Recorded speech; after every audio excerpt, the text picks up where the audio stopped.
So, you guys have just finished killing off all of these Duergar. You kind of got forced into the second battle. You didn't have much of a choice. They ambushed you while you were trying to sleep. So after you did that, you guys went into the room that the second group of Duergar came out of. The one with Namira, the fighter who action surged and put Gregory down.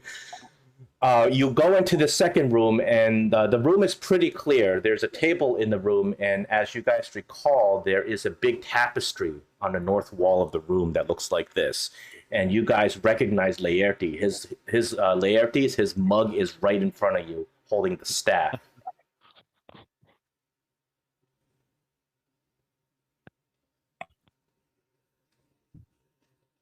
And I think that's where we're at. Yeah, I think you're right. You guys did manage to take a long rest because you cloistered yourself in that little hallway.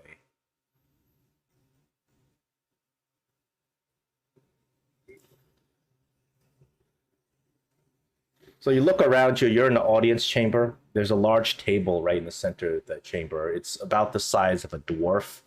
There's no chairs or anything with the table. It's pretty much a very well-crafted single stone slab in the center of the room.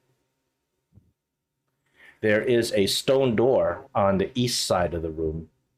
It is actually open. I don't know why it's closed right Oh, okay. We was wondering about that. Oh, might as well have a look then. I thought it was like a mistake. now. It was open because what had happened was Namira had run through this room. So you look inside this room, and this is actually more fancy than any of the other rooms you've seen in terms of the carvings on the wall. Very intricate, beautiful carvings of dwarven gods. You recognize them as Moradin and Clangedin, all the famous dwarven gods. And you also notice that these statues have been defaced. Somebody took a hammer and chiseled off the faces of Moradin and Baranor and Clangedin. You look around and you see Durgadin's symbol high up on the far end of the wall. However, the rest of the room seems very thoroughly looted. It looks like it was once a bedchamber. There's a lot of debris hanging around, but all the shelves have been cleared out and taken apart. The only thing you notice is that on the floor there is a large piece of leather. The leather has been unwrapped, and it just lies kind of flat on the floor. And inside the leather is an impression of a hammer. And you notice that there was a secret compartment somewhere on the floor that has been opened and looted. And the leather is right next to that secret compartment. So you deduce that the Duergar came and found this secret compartment, found this object, and took the object. And this leather was used to wrap it. Do you think that's the person who's been banging down there? The one who took that hammer? It could be because, right now you still hear that there's a hammering, there's a forging going on to the south. Yeah, as I recall, the lead Duergar kind of did indicate that this hammer or whatever was in two pieces. It sounded like they had one piece and the dragon had the other piece. Yeah, can we search around, see if they missed anything in this room? I don't know why, but my dark vision is not working in this room. Yeah, mine isn't either. What do you mean it's not working? What do you see? Hold on, I'm just limited to 5-foot circle. Really? It might be that something is broken. Let me see your character sheet. Oh, hold on. Let me give you, instead of dark sight, let me write. Let's see if that works. Did that fix it? That fixed it for me, yes. Okay, let's see what's going on with Gray's character sheet. My character sheet says by default Dark Vision 5. Yeah, that's true for you because you're human, so you have no special senses. So Dark Vision 5 is just a default, so you get 5 feet of vision. Okay, I can see now. I don't think I had my token clicked. I think that was Because I can see it. Yeah, it's a little tricky with this lighting. I think if you don't select your token, you won't see its lighting. Yeah, I got it. I'm good. Yeah, Drake, I fixed you because it has to be true sight. Ah, I have to write in true sight in order to get you the vision, your appropriate vision. It's Huh. okay. It doesn't matter because anything that's magical, illusory, it doesn't factor into the scripts anyway. cool. So the room is tossed. I imagine if we gave it a search, we wouldn't find anything. You look. The room looks completely looted. There's 2 doors to the north of the room. They're both closed. Well, do you guys want to mess with these doors, or do you want to try and go find the think that's source good. of the forging? I think I want to go down to the hammer room and then maybe come and check this out later. All right, that sounds like a good plan to me. I mean, what do the rest of you think? Well, nobody has come out of the hammer room in a long time, but Nobody, as far as you know, nobody has come out of that hammer room at all. but there might be something waiting to come out in these rooms. I'd rather check them out personally. I will listen at the doors then in this room. You hear nothing behind these doors. Okay. Yeah, I kind of have a feeling that this might lead deeper in, and whatever attention we manage to get from the main room, the main hall, it seems like at least this far back, it's clear. Yeah. I mean, we can go ahead and pop them open real quick. Are they locked? I don't know, John. Are they locked? They are not locked in. You open this room. You look inside. There's an old bathtub. It appears to be an old bathing area in it, and otherwise the room is empty.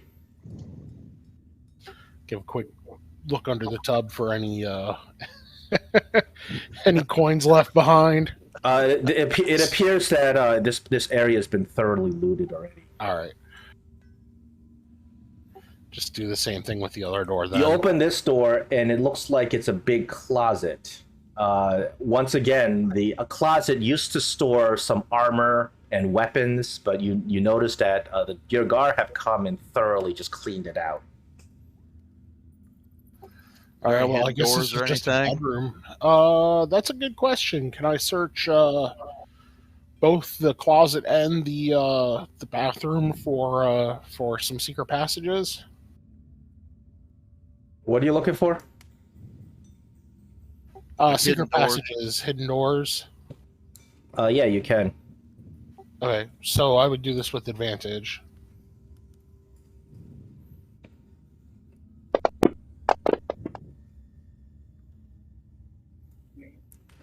You think you find a secret passage inside the closet door? You think you found what looks like it to be a trap door, but it's sealed shut right now.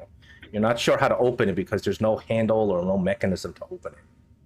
You kind of feel around, and it seems like there's an extra layer of door, possibly. All right, well, there is a passage here. Not sure how to open it at the moment. Can we hear anything from the passage or the trap door? You don't hear that anything. that would be a you thing, yeah. Yeah, you don't hear any noises or anything like that. Trying to listen through that passage. It's to the east of where you are. I mean, at the very least, we could stop up the trap door, because I imagine this thing's gonna open inwards. Like, if I just push on it, it's not going anywhere, right? No, it doesn't move. If you don't find a good mechanism to be able to open, you see that there's an outline of a door, which looks like it's probably a secret door. But as you push on it, it doesn't do anything. All right, I'm gonna pin it closed with a couple pittons. Just make it so that whatever's on the other side can't just push this thing in. As far as you know, you don't hear anything on the other side. All right, well, we can come back to this. For the moment, I think it's sealed.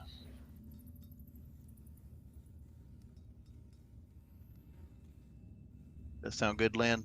Yep, it does. Okay.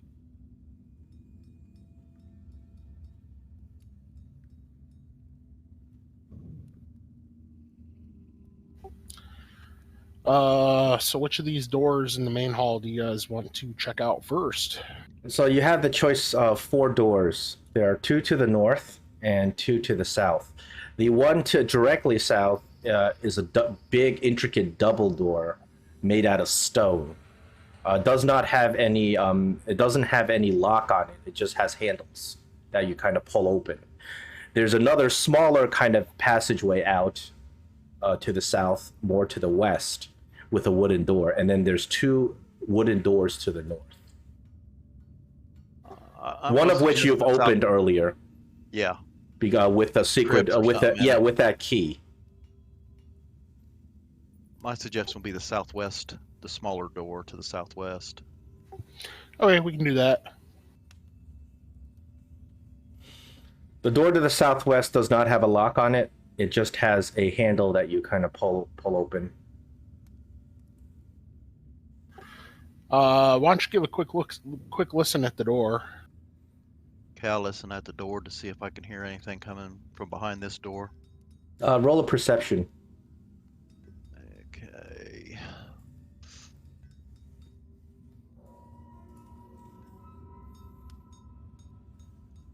There we go. I'm forgetting how to play. It's been so long. You don't hear anything behind this door. All right, well, I can give it a look over, and if I give it a look over, do I see any kind of indication that the door's trapped in any way? Sure, you can roll investigation on the door. Or a perception on the door. Depends on how you look at it. Investigation. Door doesn't appear to be trapped. Or there's no lock on it, obviously. All right, well, our previous MO has been to mage hand things open, so we can do that if we want to. Sure, I can mage hand the door open. Okay. You mage hand the door open. Nothing really happens. And you look inside. Beyond is a room that opens up into a larger room lined with a whole bunch of hearths. You notice that there's a bunch of tables inside this room. It looks like it used to be some sort of dining hall.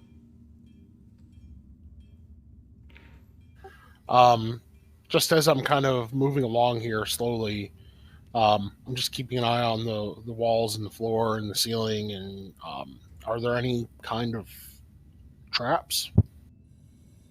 Do you want to just do this passively, or do you want me to declare it each time? It depends. If you say I'm looking for traps, then if there's an appropriate roll, I'll have you roll. You look around and you don't see any indication that this area is trapped. This is ancient. It's obvious that this used to be the dwarves' dining hall, and Kitchen. Yeah, a dining hall and the kitchen beyond to the west. And you realize that it also has been thoroughly ransacked. Yeah, I'm seeing like pots and pans and cauldrons. And is this a pantry down here in the corner? Yeah, there's a whole bunch of like old utensils laying around. All right, now we have to freeze. It's initiative time. Yeah. We got too nosy. Yeah. Unfortunately, there's no way for you to be able to actually detect this. That's fine. Detect this. You simply have no. Well, actually, no. That's not true. You do have some utility to be able to detect it.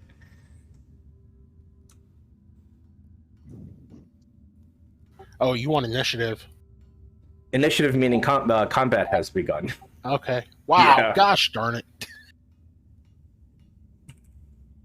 Whatever this is, it's catching us all flat-footed. Yeah, you guys are thoroughly surprised by this because it's not something you had anticipated happening. So as you walk into this room and you start looking around, you are very much surprised when the table magically animates and attacks you. It's a mimic. The table just straight up wakes up. Wow. And the table gets a surprise attack on you. Gray, it's right next to you because Yes. you crossed its path. It will come and it will right here. It attempts to ram you. Oh my goodness, the first roll of the day is just Wow. ouch. A big ouch. Oh, that wasn't even with advantage. It was supposed to have advantage, but honestly, you know. Well, couldn't have done any better even if it had advantage. Exactly. Oof. The table just rams the hell out of you, and we are back. Now we are in initiative, and it is your turn, Gray. As you're walking here, this magical table comes to life and assaults you. Okay. I'm kind of dizzy right now. I'm going to cast Hunter's Mark. Now I forget how to do this. Okay, cast. I think I remember now. On the table, Okay. and then I'm going to go ahead and take a swing at it with my rapier +1.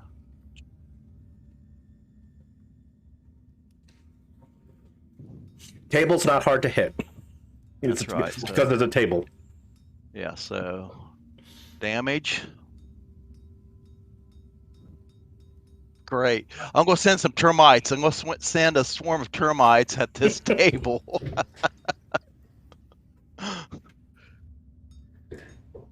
Yeah, that's only supposed. We're only supposed to take one of those. Yeah, drop the 4 because that's, I think, the Yep. the Yep. Hunter's Mark die. Okay, Yep. I will make an adjustment. Yeah, I forgot it did that. And wow, let's see, where am I at? 26, 32. I guess I'm going to pass my turn. I don't have anything else I can do right now. Okay, it's Drake's So turn. my friends will have some sauce. Yeah. I'm trying to decide whether I want to get into melee with this thing, having it watched it just like lay into you. Well, it did roll a crit. Oh yeah, but still. I think I'm gonna let Lynn take the lead on this one. I'm gonna come back around this corner here. And I'm gonna go ahead and just Eldritch Blast the heck out of it. Oh, there we go. Oh yeah, take Nice. that. Another crit. Pretty decent damage too. Yeah.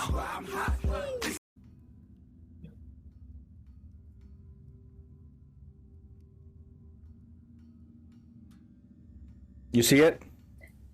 Yeah. Yeah. Dead one, yes. Just a dead Oh one, yeah, that's a dead table.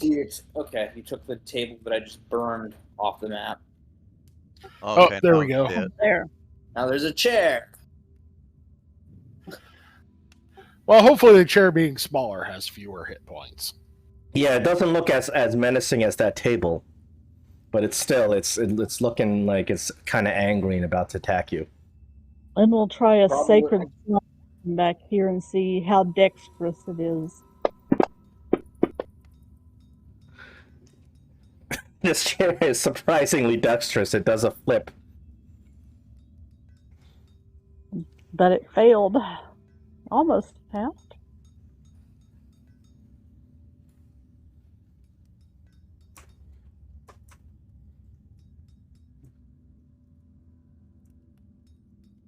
Okay. And I'll just stay where I am.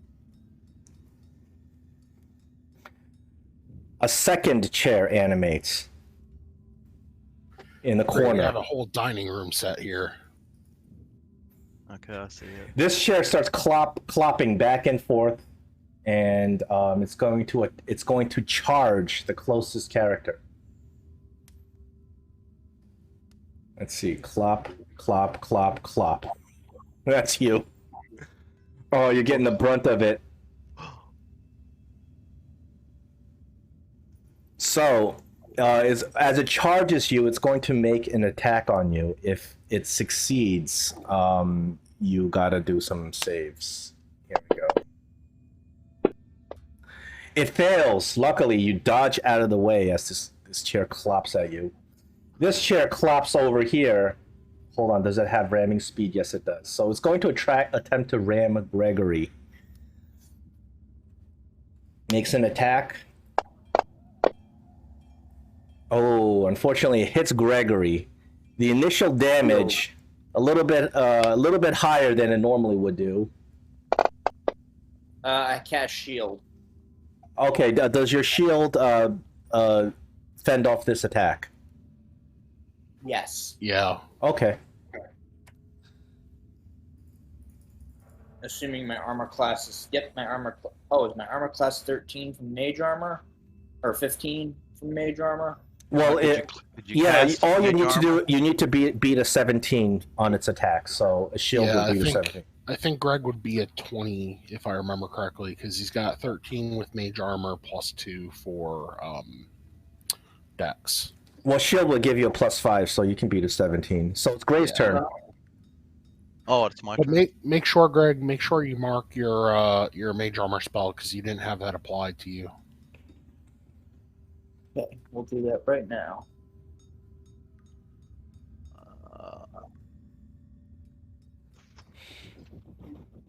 I'm going to disengage.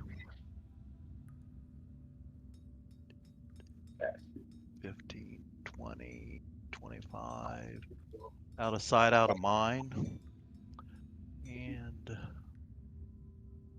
that's my turn. Yeah, you're taking a lot of damage from that initial table attack. Yeah.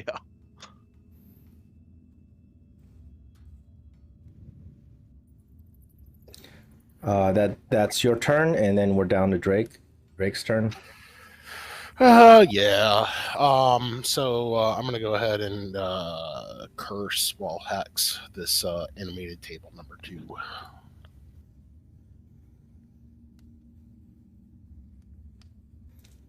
Did somebody hit that? Oh yes, yeah, Sacred Flame hit it. That's why. Hit. Oh, well, because Chair? that chair had taken a little Oh. bit of damage, so it was the Sacred Flame. And then I'm gonna come up and smack the table. They didn't have a token for animated chair, so that's why. Yeah, that's fine. And I was too lazy to go find one.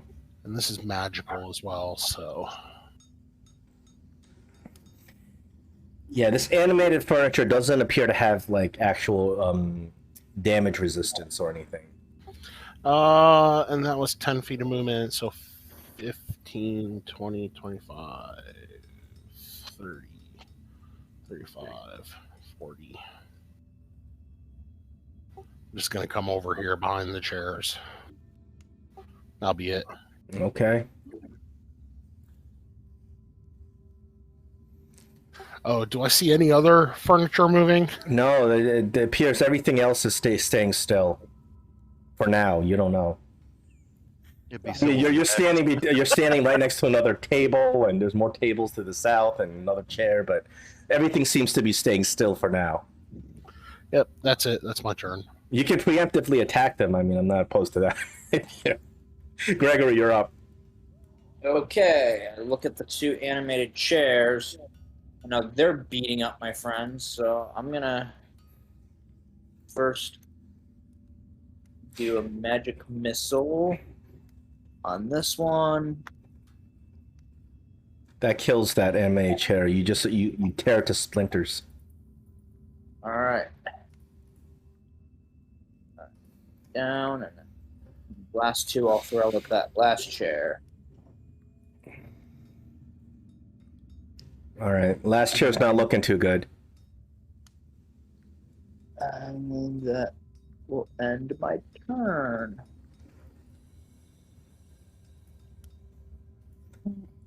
Lynn, go smash. Yep, gonna try. With her mace. Okay, you hit that chair. Oh, the chair is really ripped. You ripped the back off the chair. It's just barely keeping itself together. But it's got enough hit points for that last turn. It's going to try to attack you. Oh, it misses. All right. Okay, Gray, it's your turn. This chair's looking like it's about to break apart. Okay, well, I might as well give it a little bit of hunter's mark. Yeah, I need to move a little bit, I guess. And then, okay.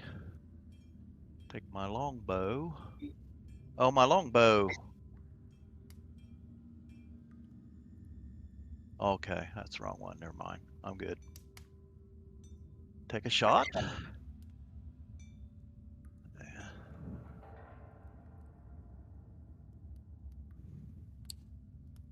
I guess I don't need to see the termites at it. No, it's you rip this chair to splinters. You guys loot the furniture and you find some splinters. Some Oh, splinters. yay. I'm going to push all these tables to the far side, the far east side here in front of the fireplace. Yeah, so after you guys take down these animated furniture, the other furniture doesn't animate, and you take a look around in this room. It's been thoroughly cleaned out. For whatever reason, these magical objects either did not attack the Duergar or they were created by the Duergar. Because it's clear that the Duergar have been here and they looted this place clean. Well, the room over here is already open, so I'll just go take a quick peek if you guys want to wait here. Yeah, I'm going to go ahead and take a healing potion. Yeah, this is an old storage room. All the stuff that had been stored here has petrified from age. Anything of value has been taken out, looted, cleaned out. Okay, so as I kind of rummage through the stuff, I don't find anything valuable. No, it's been looted a while ago. It seems the Duergar have done a pretty thorough job in cleaning stuff out, being the scavenger type. Well, good news, no more living tables. While he was doing that, Lynn, did he cure wounds on Gray? Thank you, Lynn. All right. So did I take damage from that Gregory, attack? I'm erasing your damage because you shielded. Okay. Cool. Thank you. I forgot to do it earlier. Yeah, Lynn, you have that healer feat too, so you don't necessarily need to burn a spell slot for that.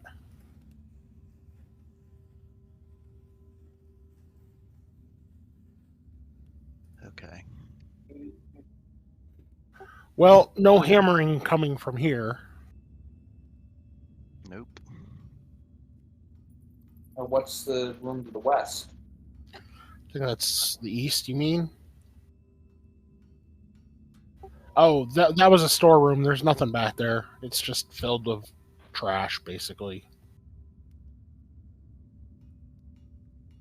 Yeah, that hammering continues to the south. This whole time, even when you're fighting the Duergar, when you fight the tables, despite all the noise you made, the hammering doesn't stop.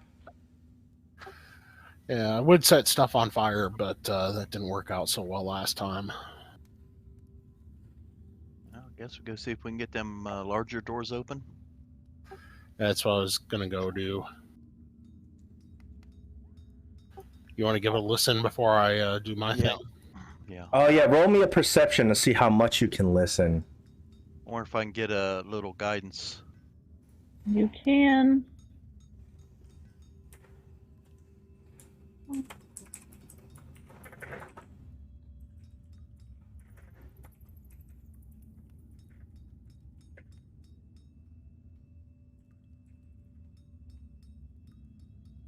You casting it or? That is.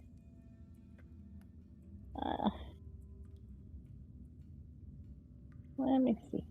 There we go. Okay. Okay.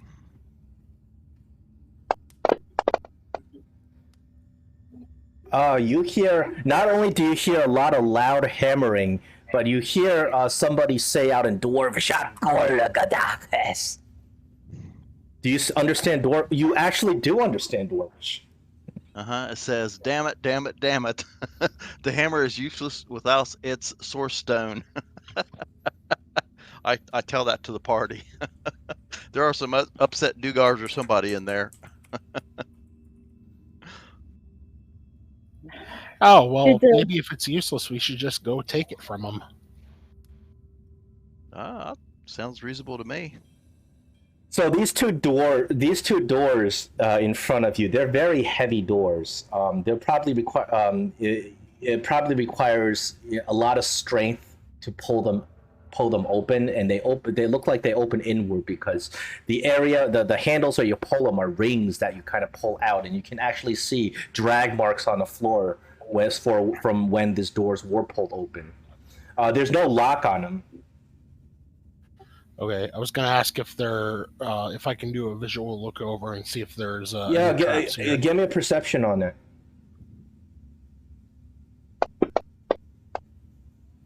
You see a very faint magical glimmer between the doors.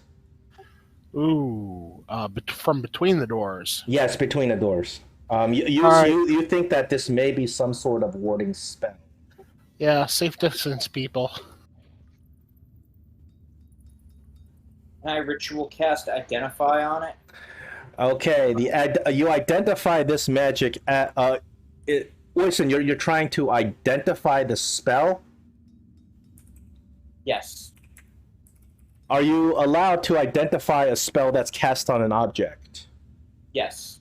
Okay, this is an alarm spell. It will set off some sort of auditory alarm once the doors are disturbed. Very similar to that alarm spell you guys had activated when you came into the Grand Hall. Remember when it screamed out intruders in Undercommon? Okay, so I guess the question would be, do we have a way to silence this alarm? No, Lynn doesn't. Not Uh, at the moment. neither does Gregory. No, yeah, unfortunately, you would not have dispel magic at this point at level 4. That's the thing. Like, if it were level 5, I would have Dispel Magic, and I would just dispel it, but... You're so close to level 5, it's not funny. But it's like a catch-22. You probably have to open this door to do what you need to do to get to level 5. But you need to be level 5 to silence this alarm spell.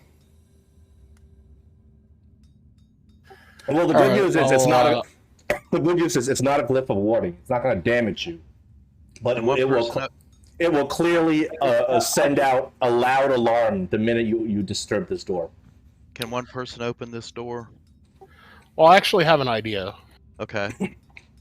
At least one of us can get a surprise round. Unlikely, just because it'll take you some effort to open the door, so you'll be dragging it open while the alarm spell's going off.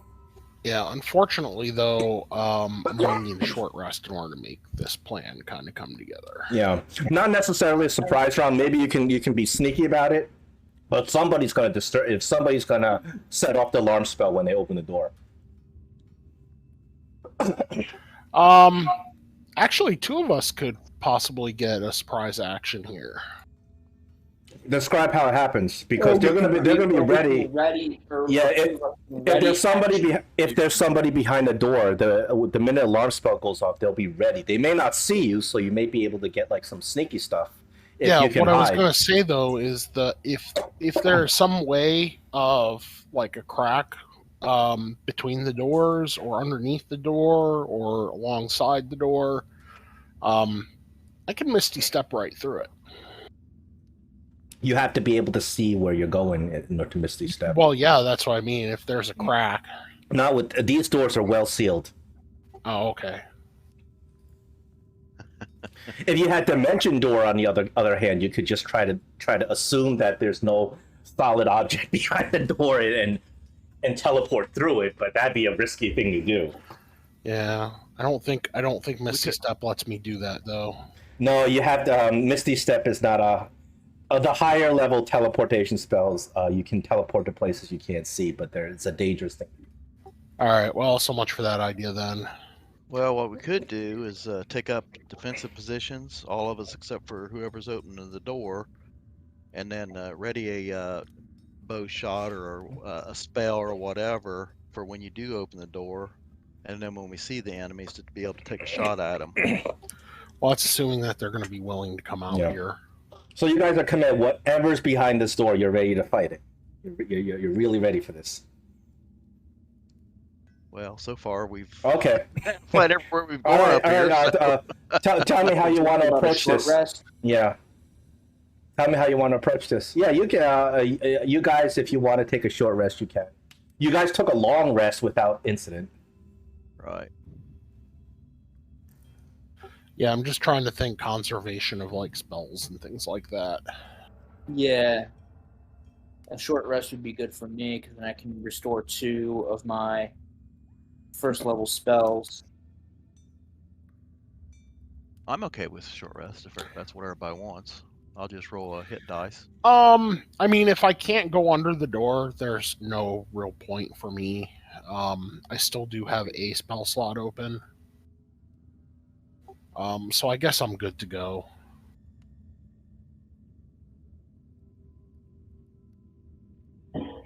Well, I can open the door. I may have the highest strength or one of the highest strengths. So. Okay. Yeah, Greg, you probably want to stay back for this. Okay, so are we opening the door now, or are we taking the short rest? I think we're opening the door. I mean, I don't see any way around it. Okay, so what I'm gonna do? I'm ready in a shot too. Yeah, I'm gonna ready an action to firebolt. What are you going to firebolt? First enemy you see, kind of thing. Whatever would be- enemy yeah. comes through the door to get us. Okay, Lynn. As you pull open this door, I need a strength, or if you have athletics, do an athletics, but otherwise the strength check because these doors are really heavy. Okay. Let's see. So I'm going to give myself guidance. Okay. I'm ready in action here too as Lynn opens this door. I'm actually going to Misty Step to the other side to someplace that I can see. So as soon as these doors start to crack open and I can get a visual through them. Sure, you can do that. But you have to, when the door opens, you're going to have to, I'll give you a chance to change that decision if you want to. Lynn, you disturb the magical ward, but you have not opened the door, and it screams out, Duergar. Duergar. That doesn't look like Dwarvish. That's not Dwarvish. I mean, I don't understand it. Undercommon, perhaps? I should? Yeah, intruders. It says intruders. I understand Lynn, it. you don't have to roll again. If you just continue pulling, you can eventually get the door open. You crack it, but you haven't just like swung it open immediately. Okay. Yep, I will keep trying. Okay, after a lot of struggle, you open these doors. Oh man. And this is what you're greeted with as the doors open.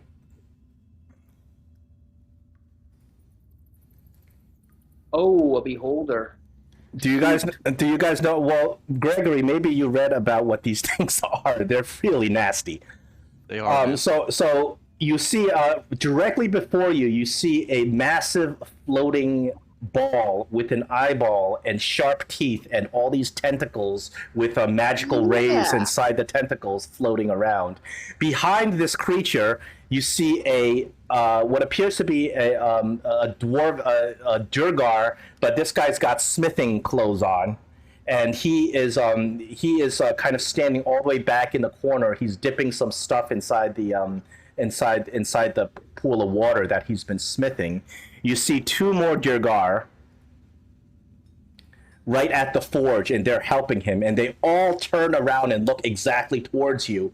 And this dwarf back there, this smithy guy, he drops his tools, and he looks at you and he says, "Glaosa."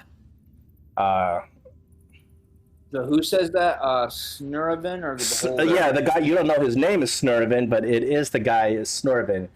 And he says this, and it is in Undercommon. Yeah, I'll understand it.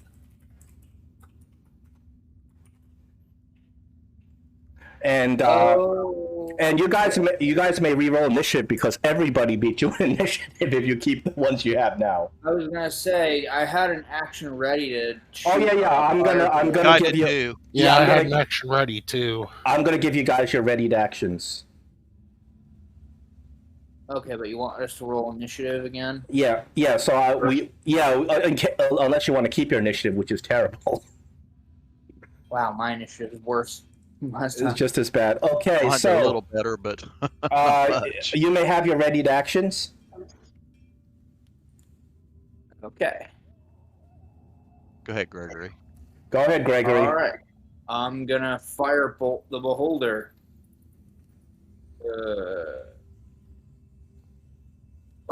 Your firebolt flies at the beholder, but I think it does hit. Yes. Did you roll twice? I know 2 d20s went rolling as I hit the button. Yeah, you rolled it twice, but it's your first attack. It does hit the beholder. Roll me an insight as it hits the Insight? beholder. Yeah. All right. Inside.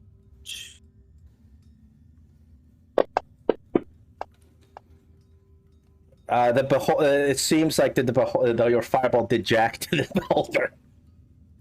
Oh shoot! So this one does not take no fire fire. Yeah. Any other ready actions, Drake? Did you want to misty step inside the room like you said?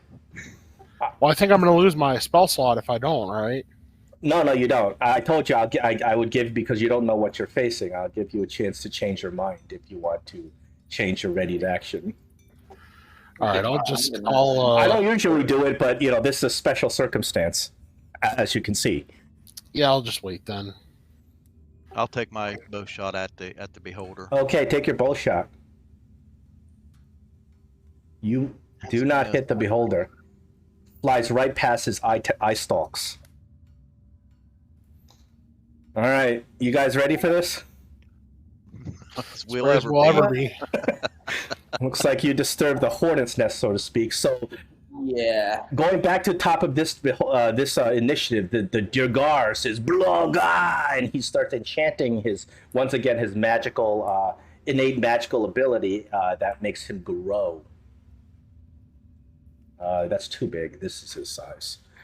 Duergar number 2 does a similar maneuver. Bloga. They're growing big, so to get ready. Now it's the beholder's turn. You see his eye rays begin lighting in multiple different colors, back and forth and back and forth. The beholder does nothing. But instead, from behind the beholder, you guys did not see this, so it's going to be at a surprise. From behind the beholder, it seems to come right through the beholder. You don't really understand it, but this little rat comes out. Where is the rat? What's going on?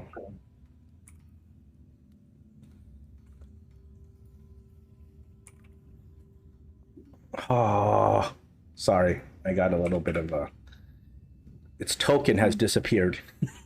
Okay. A little rat comes out behind the beholder and attacks you, Lynn. And it gets advantage because it was literally it came from within the beholder for some reason. And the rat, a magical energy flies out of the rat and right into you, Lynn. And here it is. So it gets advantage on this attack. Oh my goodness. A magical charge of electric energy zaps out of the rat right into you, and it hits you with a crit. Oh my gosh. Lynn, you are hit with shocking grasp, and you are not able to take any reactions for this turn. Okay. Okay, and that is the rat/beholder's turn. Now it's Drake's turn. All right. I'm gonna bonus action move my hex over to Brown Gnaw.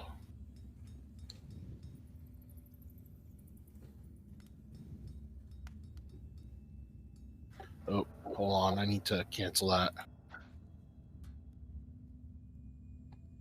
All right. And I'm just gonna. I don't want to mess with the beholder quite yet, so I'm gonna just take a 5-foot step forward and slash into this rat.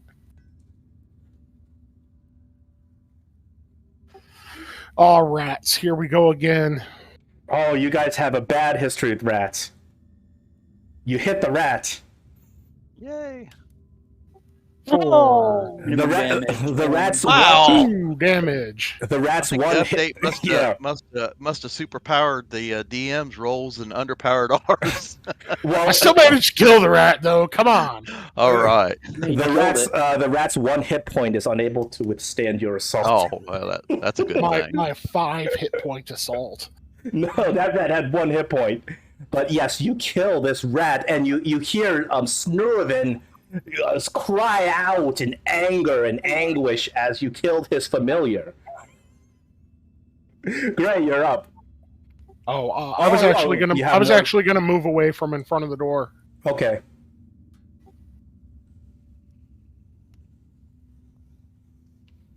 Yeah, right there. That's good.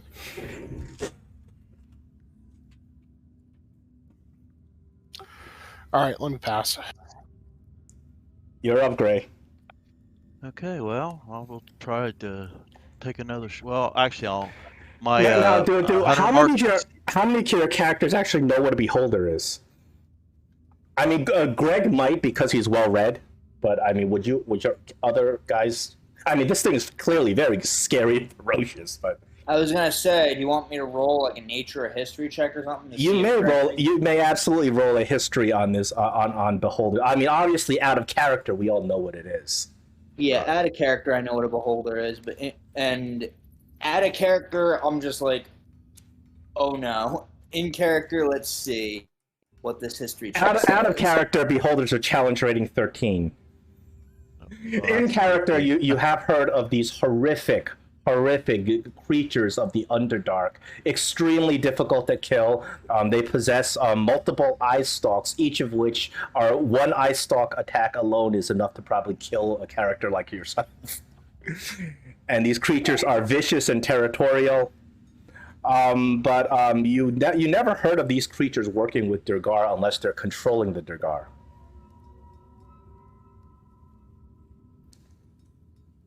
Okay. But it's Gray's turn. Okay. Yeah. Well, how long's a short? Oh, we didn't take a short rest. No, so you didn't.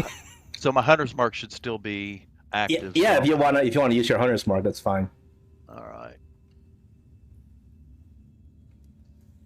Now wait a second here. Okay. Hunter's mark on the beholder. And then take a shot at it.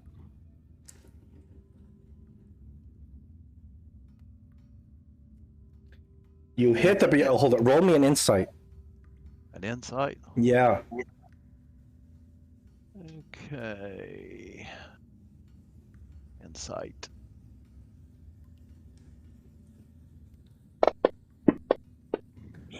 Oh, Gray, you realize as you shoot your arrow, it goes right at the you hit the beholder bullseye square in the eye, and you realize with shock that your arrow went right through it. The beholder is an illusion. Well, that's good to know because I was pretty scared. The beholder no longer you now that you realize the beholder is an illusion, it no longer affects you personally. Can I yell out that? I'm sorry. Yeah. I was going to say, can I yell that I think it might be an illusion? Sure. Okay, I think it might be illusion, guys. And actually, there's nothing else I can do. Yep. I can't. There's no use in sending a swarm at a beholder. So, I mean, you don't even roll damage on it because it has no hit points because it doesn't exist. Okay, well, after I shout that I think that the beholder might not be real, I pass my turn. Snurvin, realizing that you've seen through his illusion, now kind of creeps up.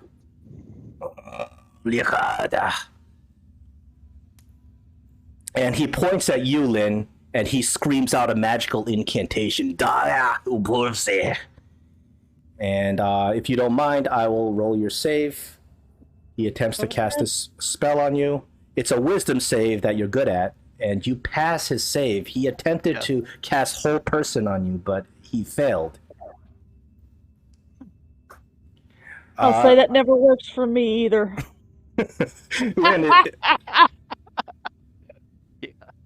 Now it is your turn. Gray did scream out that this beholder is an illusion. And I am going to...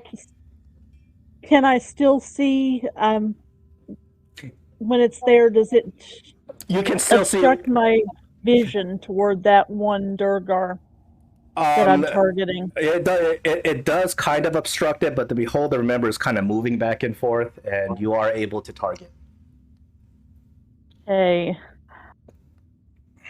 I'm going to try a command and just see if I can make this one flee.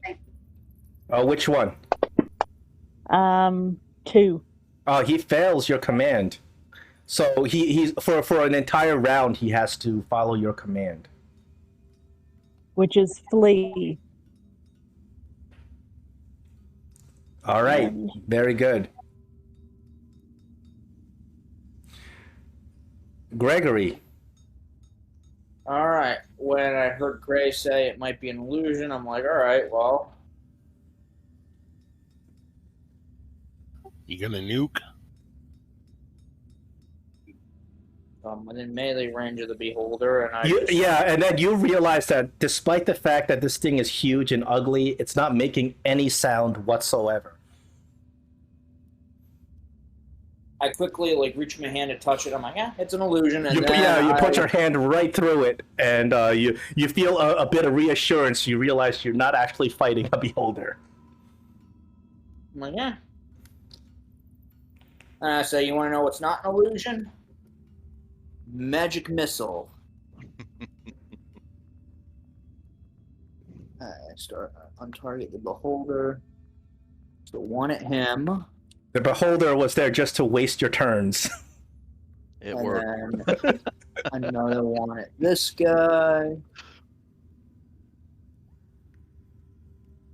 Oh, very good, very good.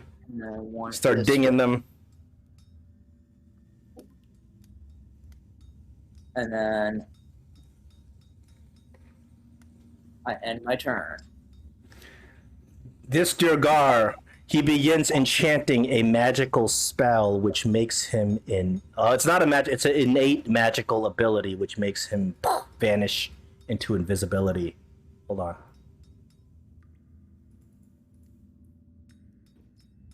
And then you hear some footsteps as this Duergar is clearly moving about, but you don't know where he's going. Because he has become magically invisible. The second Duergar, you see him begin to run. Now, does the command mean he has to do everything he can, like dash out, or does he is he in facilities as long as he takes the flee command? Let me see what it says again. Command. I will give you the. Okay, for flee, the target spends its turn moving away from you by the fastest available means. Is what Okay, this then says. I'll give you the benefit of the doubt. It has to dash. So let me see which way it go. It's gonna dash over here. Boom, boom, boom, boom, boom, boom. Running away, just not in control of his mental facilities. Beholder begins fading away as Snorvin drops the spell. It is Drake's turn. All right. I'm gonna come back into the line of sight here. I'm gonna bonus action move my hex over to Schnurvin, Okay. and I'm gonna unleash a cantrip on him. I'm gonna Eldritch Blast him.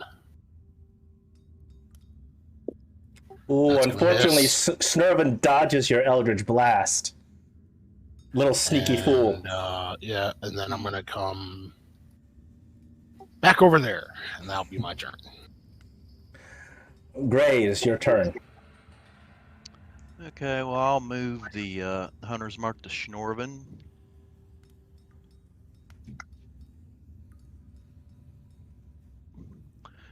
And I will take a shot at him. Okay.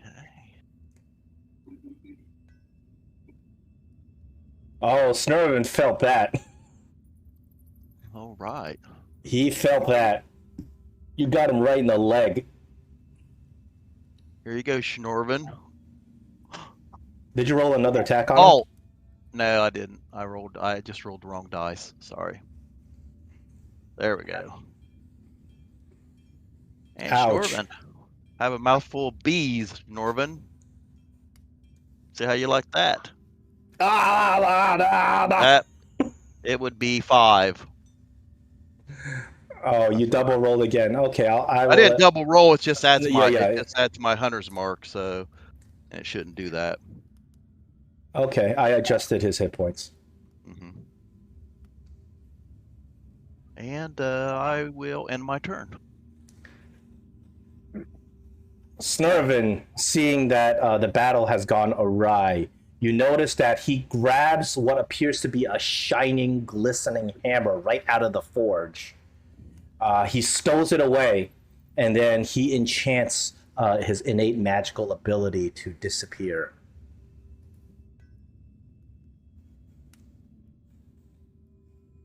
Lynn, it is your turn.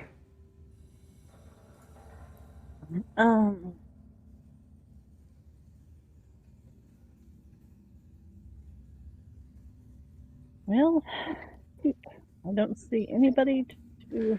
You don't see anybody. You know that there's a dwarf that was fleeing from you last turn that went to the east. But you also know that there was another dwarf that went invisible. And also you know that Schnurvin's to the south and also went invisible. Okay, so I guess I will just target these and cast Bless. Thank you.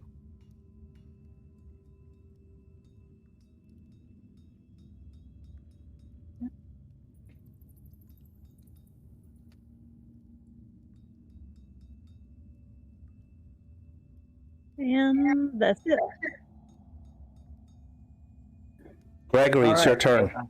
You don't see anything right now, but you know that these guys are there. They just went invisible. Alright, well, in that case, I'm gonna. How do I untarget? Alright, I target myself, and then Duergar 2, target him. So, target myself and cast See Invisibility. Oh, Nice. if you cast that, in that case you do see the here. I will make them visible for your turn. So you once again you see Snurvin and Duergar number 1. As you cast See Invisibility, they pop into view. Okay. That's all I can do as my main action. I look at Lynn and Drake and I point out their locations and then I step back. And then I end my turn. But immediately as you point out their locations, they start moving. This Duergar comes up over here to Lynn, and he is invisible to Lynn, so he will get advantage on his attack as he attempts to chop Lynn. Oh, actually, he turns visible once he attacks, so I'm going to make him visible anyway. Oh. But his attack is going to be at advantage. Oh, I forgot to add the bonus. A 13 won't hit your armor class, right?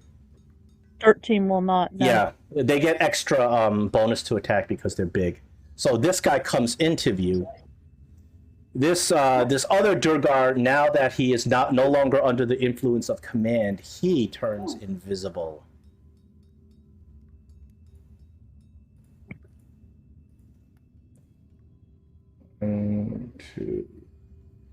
He moves over here. Drake, you're up. This Duergar has turned visible because he attacked. All right. All right. I'm gonna move forward 10 feet here, and I will bonus action move. I don't have hex on this guy, so I will move my hex over to him. And then I'm going to slash.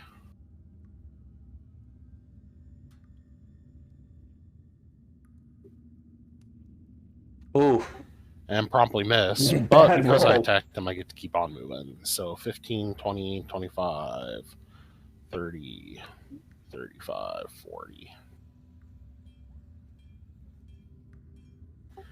All right. That'll be it for my turn. Okay, Gray, you are up then. Okay, well, I'm gonna move forward. Let's see, 5, 10, 15, The hammering naturally stops. 25, Of course, because these dwarves are no longer hammering. and I am going to. What am I going to do? I can see the Duergar. Yeah, you can't see Snorvin. He went invisible. Okay, well then I'm going to take a sharpshooter shot at the Duergar that I can see. Well, first of all, I want to move my. No, I can't do that because my other target hadn't died yet. So I'll just take a sharpshooter shot at the Duergar in the doorway that's threatening Lynn. It's a hit. Okay. Did I add +10 on the damage? It looks like it did. It says plus 13. Okay, You just rolled a 4, so on the okay. damage. So you do sharpshooter it, but your roll was not that great. Okay, now I'm going to send my swarm after him as well, and it'll probably. It did it right that time. There we go. Ooh, this Duergar's looking real badly injured. Okay, that's the end of my turn. All right, it is Snorvin's turn, and only Gregory, you see Snorvin go to the west, cross the bridge, and get into position on the bridge. Let's see. Well, Snorvin has no escape route at this point, so let me see. Let me see if he has the right distance. Snorvin will not attack his own. He 60-foot range. Gregory, Snorvin casts a spell you are very familiar with. Okay. As he comes into view, you can almost repeat the same words that he uses to magically cast Shatter. Oh. And he's able to get you guys, but not his ally. Yeah. All right, I will roll your Constitution saves.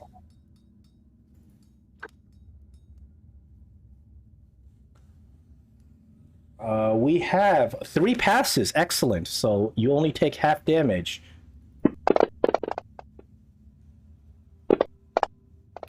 That wasn't bad.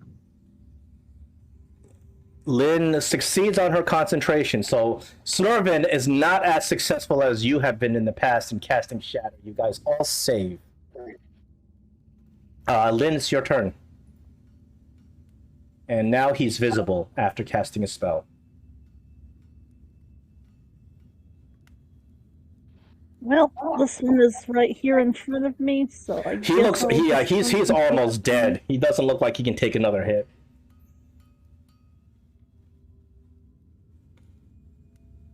I can still cast Toll Dead even if he's in melee, can't I? Of course. We'll see how wise this guy is.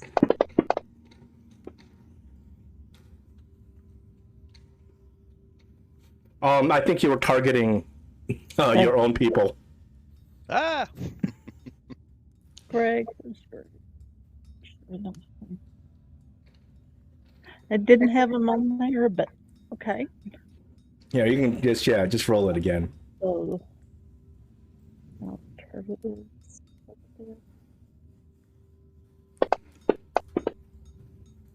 Oh, he saves against your Toll of the Dead. Darn it.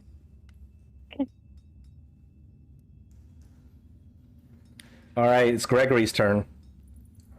All right. This guy is in my way, so I'm gonna hit him with a firebolt.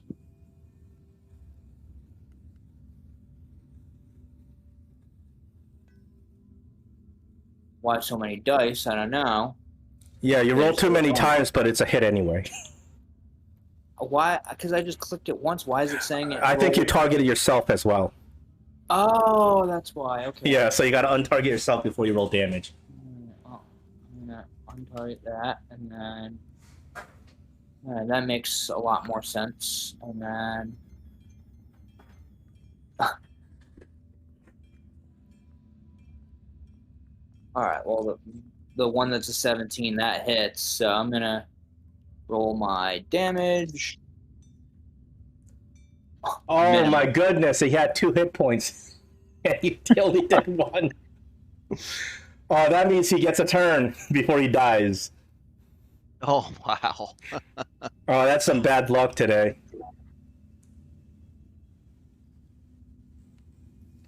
You know what I'm gonna do?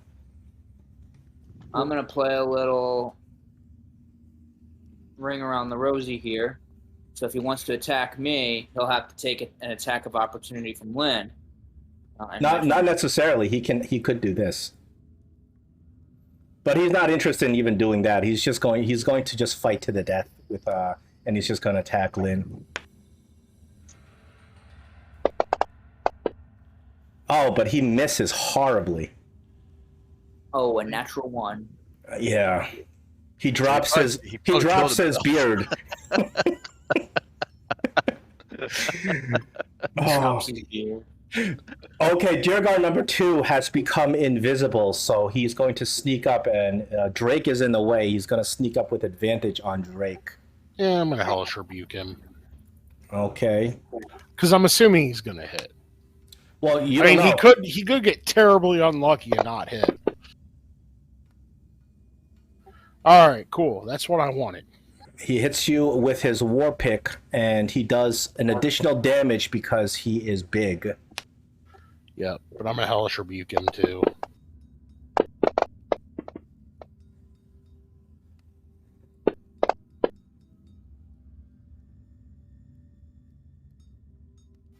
Eat some dice. Oh, he's not looking too good after that hellish rebuke. He's looking about as injured as Duergar number 1. Yep, that's what I wanted. And now it's your turn. I turn to Schnurvin and I bonus action Hexblades curse him. Nice. And I tell him, I'm coming for you next.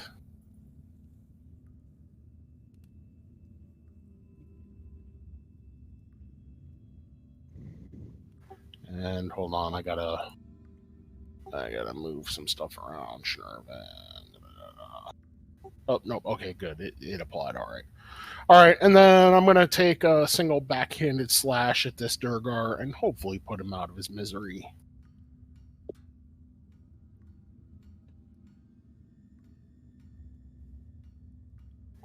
Too many things going on.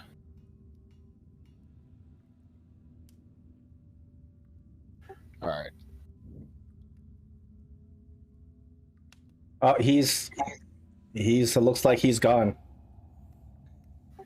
Yeah, because he's going to eat 8 damage. Oh, no, I'm sorry. That should be 4 less damage. It should only be 4 points of damage because I did not move. 4 points. 4 points would kill him anyway. Yep. And then I'm going to move 5, 10, 15, 20, 25, 30, 35, 40. Not quite get up to him. That'll be my turn.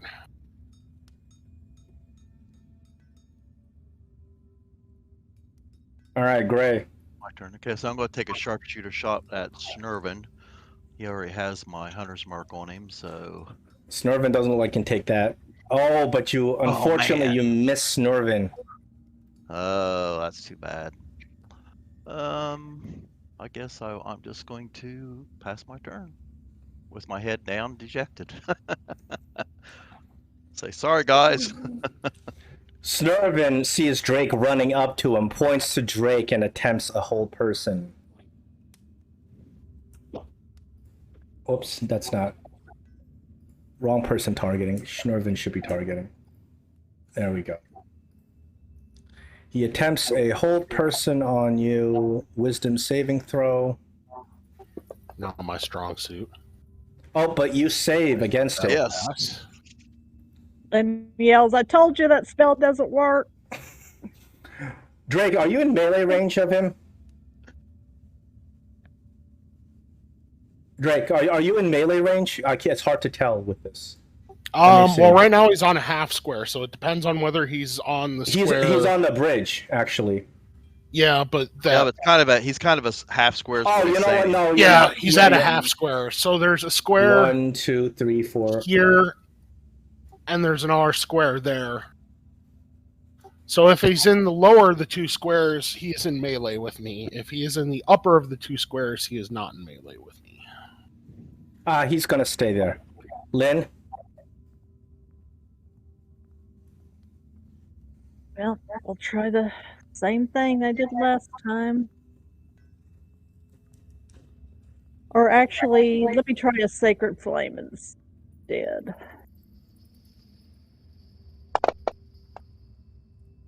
He saves it near Sacred Flame. Oh my goodness. He does. And Schnorvin says, I told you that didn't work. All right. So this Duergar at the door, he's dead, right? No, he has 1 hit point. Yeah, that's crazy. He's trying to see if he can get yet another turn before he dies.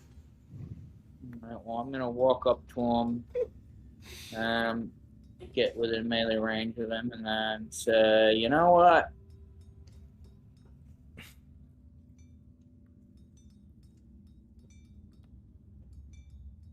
You're just a big pain in the neck.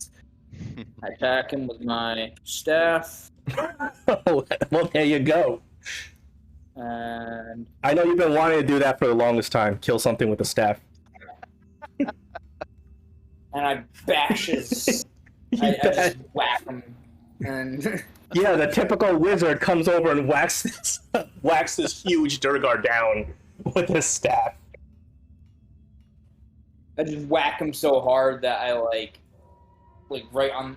I'm just like, you're just a pain in the neck, and I just whack him in the neck, and I break his, I hit him in the front of the neck, and it crushes his Adam's apple. It sounds like you want to take a barbarian level at some point.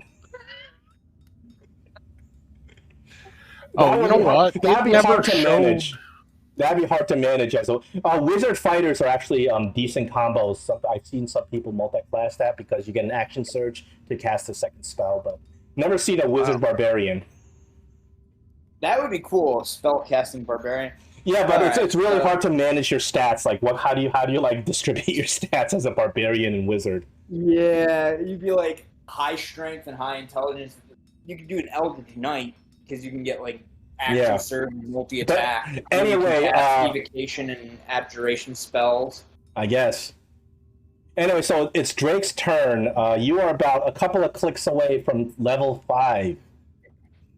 Yep, I'm going to bonus action move my hex over to Snurvin, Okay. and then come up 5 feet, and I guess I'll get in between squares too, just to make it official.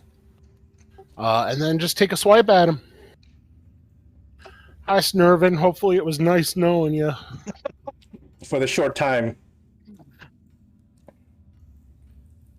Oh and I no, missed. Snorvin, Oh, man. Snorvin squirrels away from your attack.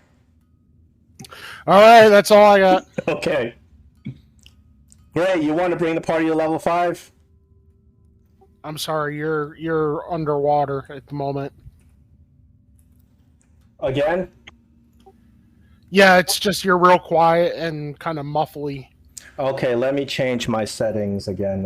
You're yeah. better now. at Yeah, least you're for better me. now. I don't know what it is, like whether you're just too far from the mic or. It could be. It could be. Okay. Gray, you want to bring the party to level 5? Yeah, Snurvin, I'll try. The death of So Snurvin. Snurvin, will, is he heavy? Did he hit him? Is he heavy? Yeah, wounded now? he's hurt bad. Yeah, he looks hurt bad, but he can probably still take a few hits. Okay, well, I'm going to just take a regular shot at him. And it's a hit. Okay.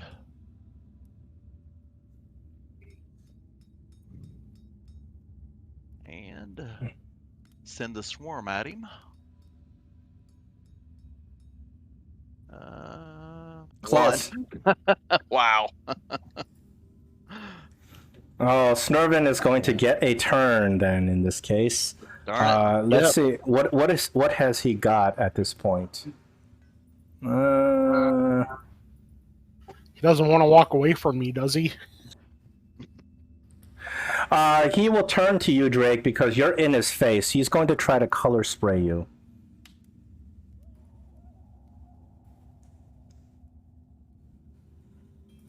All right. Whoops, I'm sorry, I just clicked it. It's supposed to be a save that it does not allowing me to do for some reason.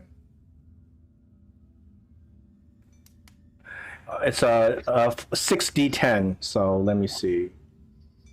Let me pick up a d10. 3, 4, 5, 6.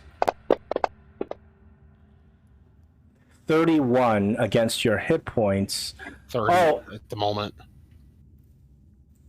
So you are blinded by Snurvin. So he's once he blinds you with his color spray, he's going to move away. So you can opportunity attack, but you're kind of blinded.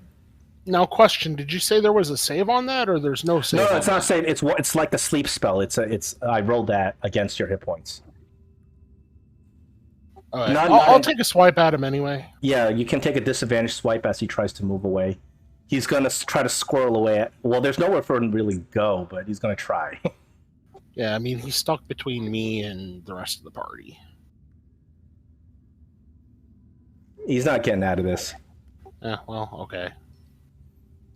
All right, so he attempts to, let's see,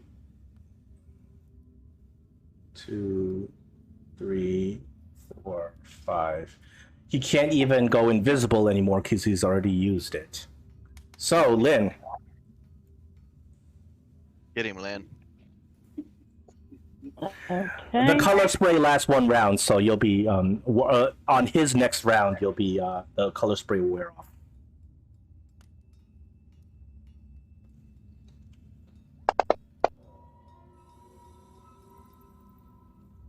Yep. Lynn's dong is ineffective. Gregory, now you got wizard versus wizard. Are you going to beat him?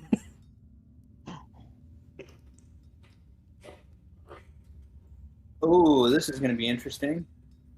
So many things so many ideas. But you realize he's expended a lot of his spells. You don't think he has that many left. Neither do I, but that's the beauty of it. And worst case scenario, I can always just push him into the river. Are you gonna go swing at him? It's gonna be like a bum fight. Let's see. Or I could just magic missile him using a second level slot. But, Would you like to magic missile him? or do I want to cast Shatter? But were we able to find the other Duergar? I don't think there's any more left. Both the other Duergar are dead. Okay, both the guys that grew are dead. Yeah, I nuked so the it's other just- one that had run away with Eldritch, Hellish Rebuke.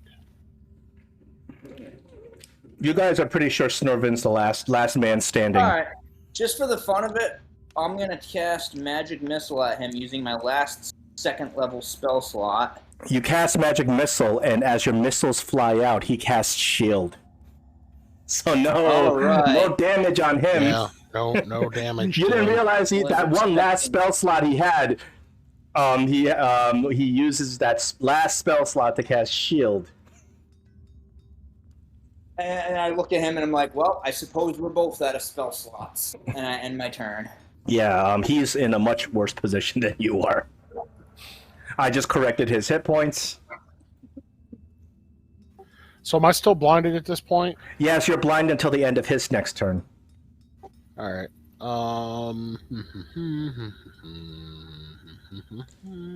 You can have an idea of where he is if you want to try to go over there and do like a blind attack. No, that seems cheap. I'm gonna hold action on an Eldritch Blast as soon as his turn is over, and I get my sight back. I'm Eldritch Blasting him. All right, that sounds good.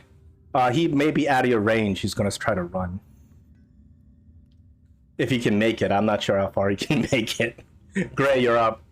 Eldritch Blast goes a long way. No, I mean, if he turns the corner or something like that.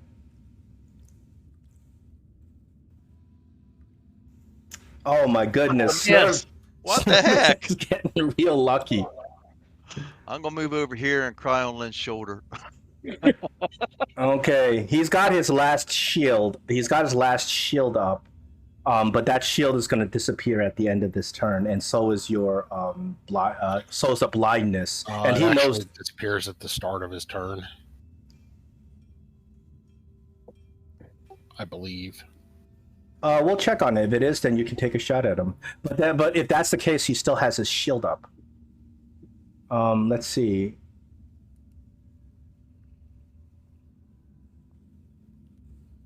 Starting with the creature that has the lowest blah blah blah until the spell ends. Yeah, it's until the start of your next turn. So as soon as it becomes his turn, he no longer has the +5. Oh no, the shield. Well, what ends at the start of his turn? Both the shield and The shield spell ends at the start of his turn.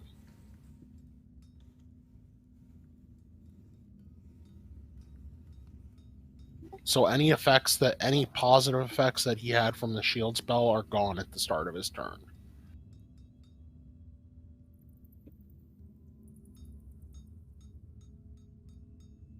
Let me see. I don't know about. I'm reading it now. color spray. I'm reading it now. I was under the impression it lasts until the end of his turn, but I'm reading it now and it's not specifying. Let's see. Starting with the creative blah blah. That's like this. It works like the sleep spell with the hit point stuff. I was talking about the shield spell, not the. I'm reading the color spray because that also makes a difference in whether you can, because you're waiting until the end of the color spray. Yeah. A duration lasts 1 round. I am blinded until the end of his next turn, but his shield is down at the start of his turn. Okay. Now we're clear. Yep. So he will get to run. He doesn't have a lot of leeway to run. Let's see. 1, 2, 3, 4, 5. He knows that you're going to have sight again. 1, 2, 3, 4, 5. But he's not willing to get into melee range of any of the characters. 1, 2, 3, 4, 5. He can probably get. Opportunity attacks from a wizard. He's not even willing to risk that, so he's not going to be able to get out of sight range. So he does get over here, and he is go. Let's see what he has left. All he has left is a firebolt at this point, I think.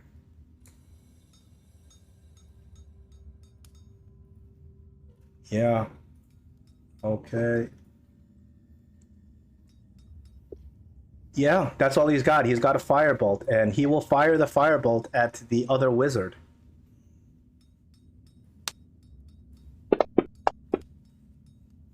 He misses with his firebolt. So now you can take your opportunity attack against him. I think you can see. Yeah, you see him. There you are, you little bugger. Who's And I miss. Oh. Yeah, he is. But I'm going to move. Oh, no, I can't because it's not my turn. Okay, now it's Lynn's turn. Lynn, if this guy escapes with Durgadin's hammer, I'm taking that level 5 back. Get him, Lynn. I don't think he will, but you know, if you guys get real unlucky. I can move pretty fast, so. Oh He no. failed. He failed.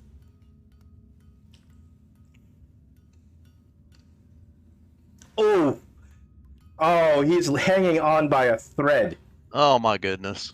At Gregory, least I hit him once. All right. So Gregory's just like when the Snurvin is running off, he's just like, "Come back here, you scamp!" And I target him, and are you gonna like I'm gonna attack him with a quarterstaff. mage to mage quarterstaff attack? Oh, and you miss him. I miss. Oh my god. There's not much else I can do. Okay. So, Yes. Somebody needs to end Snurvin before he runs away with your pirate. Yeah, I got 40 feet Well, of if movement he runs here. away, he's gonna provoke an opportunity attack. 15, 20, 20, 25, 30, 35, 40. Yeah, I can get all the way around him. So I'm going to move 40 feet. Hi, Snurvin. I got bad news for you. You're double hexed, and I got 2 swipes at you. And I will take those 2 swipes. Oh, All Snurvin. right. Snurvin's Yes. got nothing now. He exhausted all his spell slots. He's gone. Oh And, man. I'm going to take the second swipe for good measure. Cut off his beard. Roll me. Oh, that might be a good idea. I should cut off his beard and use it as a disguise. After you kill Snurvin, just roll me a dexterity check or a sleight of hand check, whichever one you want. Who, me? Yeah, Drake. You killed him. Nervous. Dexterity Oh, check, okay. not save check. Sleight of sleight hand of hand. dexterity. Sleight of hand. Okay, gotcha. There you go. Excellent. So, where is my stuff?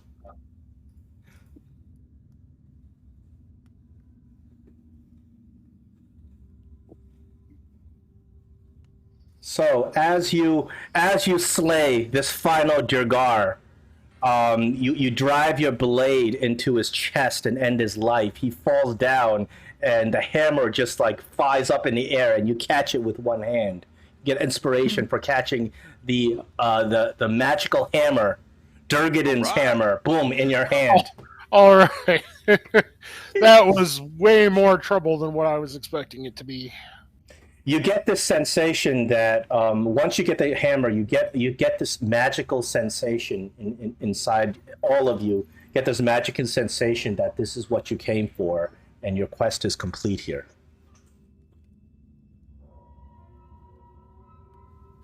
Oh. You found you get the feeling that you have found the dwarven smith's greatest sorrow, because as you look at the hammer, you realize that it's partially broken. I thought there was another part to it, though. The Duergar said that they wanted you to go down to the dragon and negotiate with the dragon to get an object to smith, not necessarily a second part of the hammer. Oh. So now, Well, I think- what would the party like? You are level 5 now. What would you like to do? Short rest for sure. I could use a long rest to restore all my spell slots. You may take any rest you like because you have cleared out the threats in this dungeon, as far as you know. Where should we make camp? Do we want to make it in the antechamber?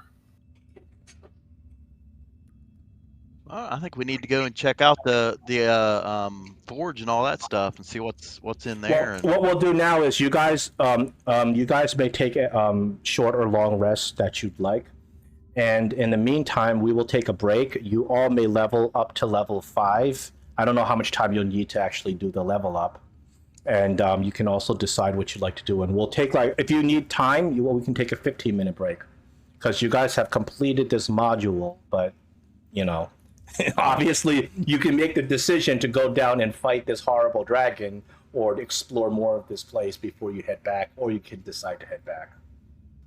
It's not a cantrip. Unless maybe that's because I dragged it into the wrong spot. And I have the rest of the loot. Once you finish the battle and you loot the bodies of Snurvin and his 2 guards, and you loot the rest of the forge, you do find a couple of nice things. You find a lot of Duergar's armor and weapons. Ooh. You find a good pile of gold and silver, and you find what appears to be a nice potion, a nice magical potion. Can Gregory do detect magic on? Identify, you mean? Stuff? Yeah, sure. He identifies it as a potion of Hill Giant Strength.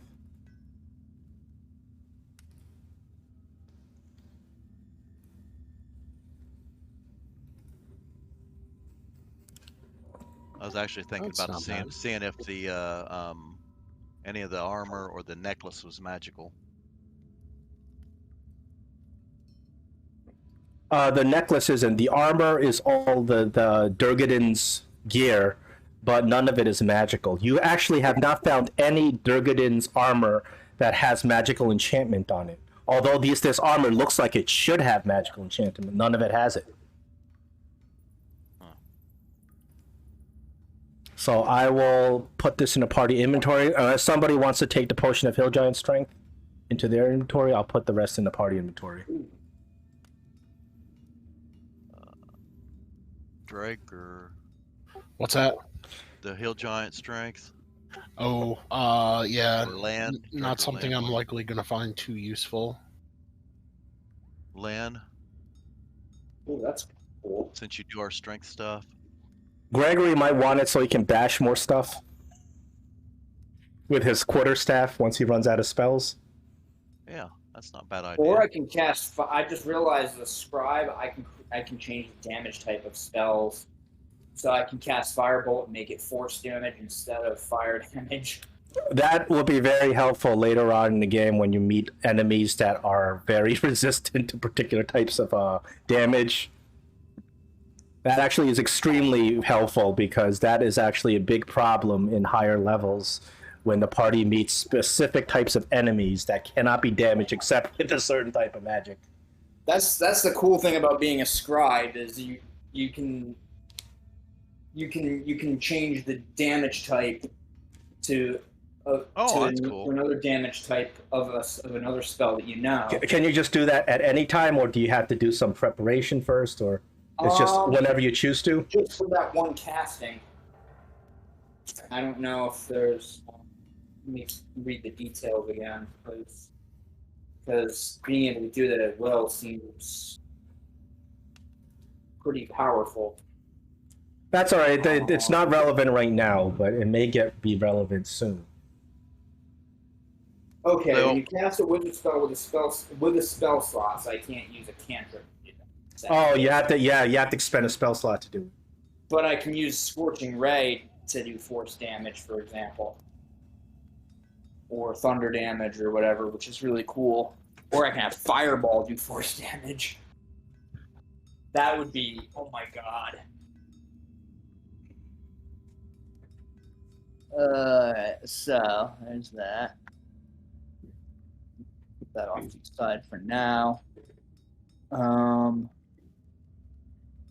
Potion of Hill Giant Strength would be cool until I can learn Tensor's transformation. Is everybody's lighting working so far? Seems to be. I don't have any problems so far. Okay, good. Because I was a little bit anxious about the lighting stuff.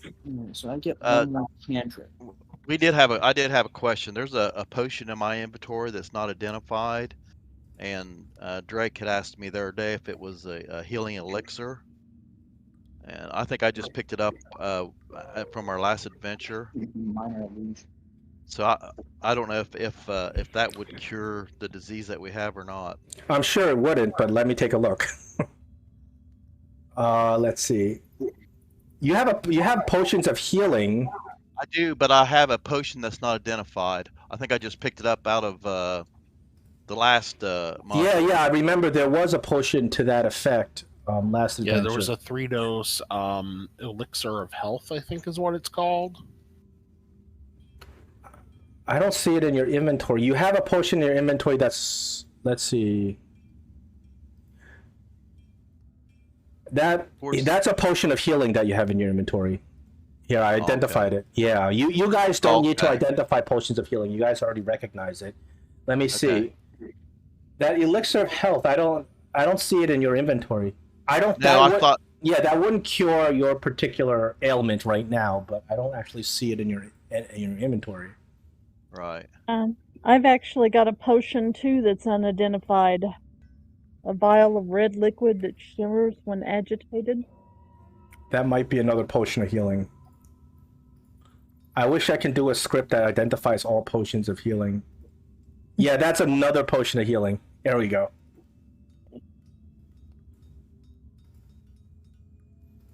Yeah, I do remember you guys picked up a the health elixir. I don't know who has it at this point. Yeah, and I don't think we sold it either.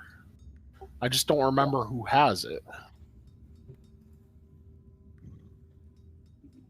Because it was one of those things where we determined that that since it was healing related, we would keep it. I think what it would have done is it would have done the equivalent of a lesser restoration. It doesn't. It won't cure the specific disease you guys have. Okay. Yeah. Okay, cool. So I think I'm done. Let me just double check. Yeah, I think I am too. All right. So you guys decide what you want to do. If you want to explore the rest of this dungeon, you guys have heard about this dragon. The dragon is optional actually at this point because you guys have found what you were looking for. Well, I'd like to look around and see if we can maybe find the cure to that disease we got. We'd probably have better luck getting cured by going home and seeking help there.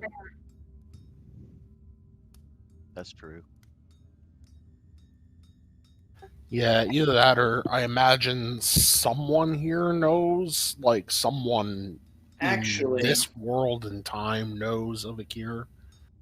That was kind of my other thought was. I have a question. Are we taking a long rest or no? I gave you a long rest, assuming that you guys are taking one. And with the long rest, you guys do need to roll the Constitution.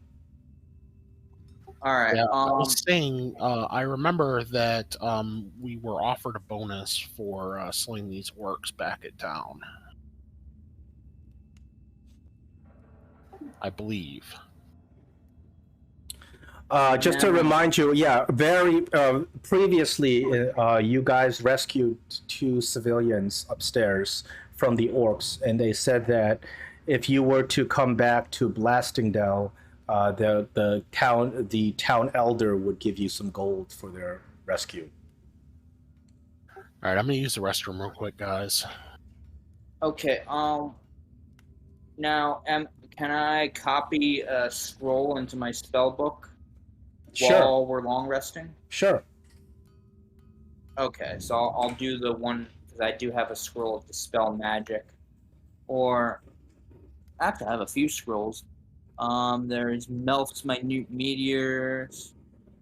Ooh, I'm a little. You know what? I'll do detect magic. You And don't then- already have that? I thought you already I- had detect magic. Or not detect magic, dispel magic. I'll copy that one into my spell book, and then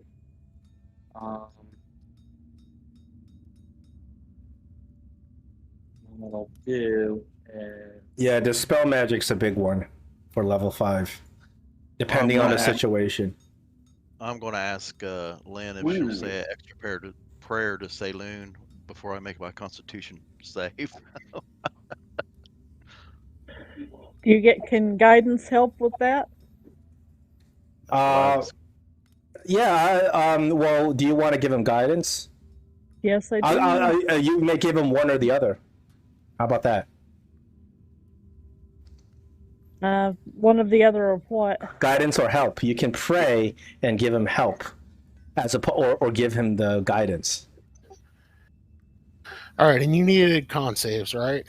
Yeah, Lynn's gonna decide if she wants to use guidance or use a help action with her by praying to Saloon. I gave her a choice, one or the other. Does the help action give us advantage or what? Help action's advantage. Guidance is plus D4. Advantage So, generally I think is she would prayer. She would rather pray. okay. You roll the Constitution save with advantage. All right. I did. The other I did. Oh, well, neither of us did very well.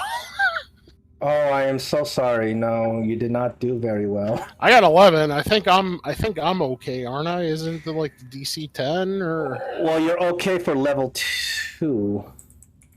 Oh, but I still take the level 1. Yeah. So, Drake, you're at level 1 disease, or sight rot disease, and Gray, you are at level 2 sight rot disease. You do not want to be at level 3. Level 2 gives you a -2 to attack. Level 1 gives you -1 as your eyes start bleeding again. Yeah, so we're gonna have to burn lesser restorations then.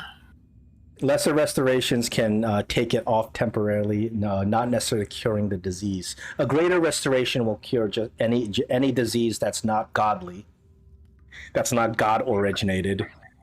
But you'd have to find the specific antidote to this disease to cure it. Or if you go back to town, obviously you can probably find some sort of cure at the temple. You guys gonna like the new trick I can pull? What? Or you can take a level of paladin and be immune to, take a couple levels of paladin and be immune to disease. Or take a couple levels of monk.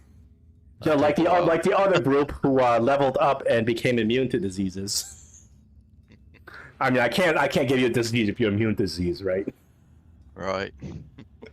Yeah, but I thought that was for paladins. I thought that was a higher level. Like I thought that was. Like It's actually it actually was a level 3. We checked because I was questioning that too. It was a level 3 gives you the paladin cure immunity to disease. okay. Now for copying a scroll into my spell book. I thought I don't you as a remember. scribe, it only takes you like a minute or so, right? I think so. I think your subclass lets you do it easily, yeah. as opposed to having to take several hours. And as far as So for for our purposes, because of your subclass, you can copy spells into your spell book, you know, without having to spend time. It's very quick.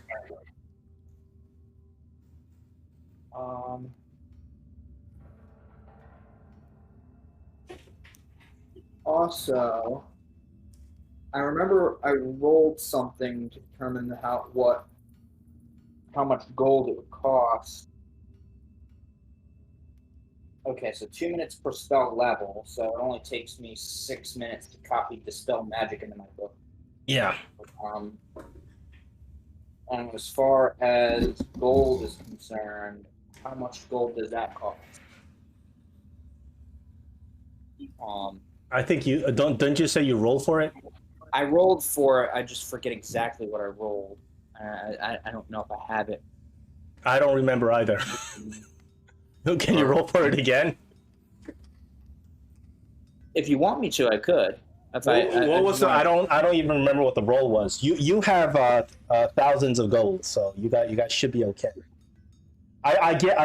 Because there's so many things available for purchase. I'm very generous in giving you guys plenty of gold, so you can make good decisions and actually purchase stuff rather than sometimes you play a game and you go to the store and nothing and everything that's for sale is you can't afford it no matter what you do. So you have the possibility to afford magical items when you get back. Yeah, I wanna ask the party before we come into this room here that the dwarves were talking about some kind of source stone. If any of those stones that we found could possibly be the source stone they were talking about. You don't find anything that you think would be whatever the dwarves are talking about. They're clearly talking about some sort of magical item that's not here. Because otherwise they wouldn't be complaining about not having it. Might be around here somewhere, though. Yeah, I'm thinking we should finish maybe checking out the couple of rooms where we haven't been yet, or Yeah, you know who else might have it?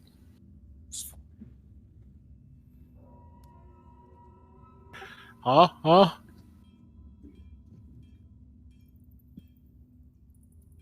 That. All right, and then there's these items for the old blade. dwarf ghost. Oh yeah, What's Laertes. his name? Yeah, Laertes. No, I was No, gonna say you're if it's, talking if about it's the like dragon. a gem or something, then it might be with the dragon. Oh, well. Dwarven Crest Ringmail, Dwarven Crest Longsword, Light Hammer. No, the source, whatever source stone they're talking about, is not included in the stuff you look around here. So to the south, there are also 2 storage rooms that you kind of open up later. I'll just open up now. And you look in those storage rooms, and this includes the parcel that you found when you search around. I just gave you all the loot. You don't have to do additional searching. What about the door to the northwest, guys? Well, hold on. I was gonna scout this area out a little bit. So, John, I'm gonna use my new trick here. Hey, here we go. What is that? Gaseous form. Okay. I am now a mist. How long do you stay in this gaseous form? 1 hour. Okay, sounds good. Where are you going with the gas? Up to 1 hour. I can end it. think I can end it as a bonus action. So I'm gonna hover above the water. If you're in combat as a gaseous form, do you just continuously stay as a gaseous form during whole combat? Yeah, they can still attack me, but I have resistance to all damage, and if I drop to 0 hit points, then the gaseous form ends. So I'm not invulnerable. They can still. And the gaseous form, is it like like an eldritch invocation that you use, that you expend, or is it something you're doing at will? Because it seems a little powerful to do No, at it's will. a spell. It's a spell slot. Oh, okay, it's a spell. I got you. It's a 3rd level spell. So like an enemy attack doesn't bring you out of it or anything, right? No. In fact, I can't do anything when in this form other than basically look around. Oh, so it's sort of like Strahd's gaseous form, like the vampire gaseous form. Yes. Okay, yes. I got you. I know what that is. I can like fit underneath doorways and through keyholes, and basically, if there's a crack, I can fit through it. It's like a 5 foot or a specific size crack or anything? Here, I'll read it for you. You transform a willing creature you touch, along with everything it's wearing and carrying, into a misty cloud for the duration. The spell ends if the creature drops to 0 hit points. An incorporeal creature isn't affected. While in this form, the target's only method of movement is a fly speed of 10 feet. The target can enter and occupy the space of another creature. The target has resistance to non-magical damage, and it has advantage on strength, dexterity, and constitution saving throws. The target can pass through small holes, narrow openings, and even mere cracks, though it treats liquids as though they were solid surfaces. The target can't fall and remains hovering in the air even when stunned or otherwise incapacitated. While in the form of a misty cloud, the target can't talk or manipulate objects, and any objects it was carrying or holding can't be dropped, used, or otherwise interacted with. All right. The target can't attack or cast spells. The target is you're still visible as a gaseous form, correct? It's not like you're like invisible or. No, I'm basically just a whiff of smoke, Okay. like a plume of smoke that. I gotcha. Yeah, that's just so move I around. know in the future in terms of how you interact with the world and stuff. All right, so you come up to this area. This area ends in a small cave, and you can go inside the cave, and it ends in a dead end on the other side, like over here. I'll just shift over to yeah. the over. Yeah, to the, yeah. It just ends in a dead end on the other side. Oh wow! I didn't realize that was even part of the map. You wouldn't have seen it otherwise, but if you go crawl beneath that cave area, it ends up a dead end. And you look around. The other side of the forge is a kind of a rushing river that dumps into a big chasm. And as you look all the way on the other side, and you take a close look, you notice that there's a ladder on the other side. You can you can use as a gaseous form. You can obviously hover into this space. Yeah, I can. I have a fly speed of 10 feet, so. Yeah, I'm just basically getting into things and around things and under things and looking for anything that might be valuable. This chasm, you can't even see the bottom of this chasm. It is like 300 feet or more down. As you see, it just ends in darkness. But you can see that there's a ladder that goes down into the chasm, and you can see there's the other side of sort of this dungeon area. Can I hear anything from below? You hear violent rushing water. Okay, so it's basically like the waterfall. Yeah. Cool. That's cool. The gaseous form lets you see the ladder, so that's cool. So you can end up on the other side of this map. Oh wow, I could explore this whole place. It's probably a bad idea though, because I can only move 10 feet around. Yeah, well, if you get into combat, you're going to be it's going to be a little tricky. Naturally.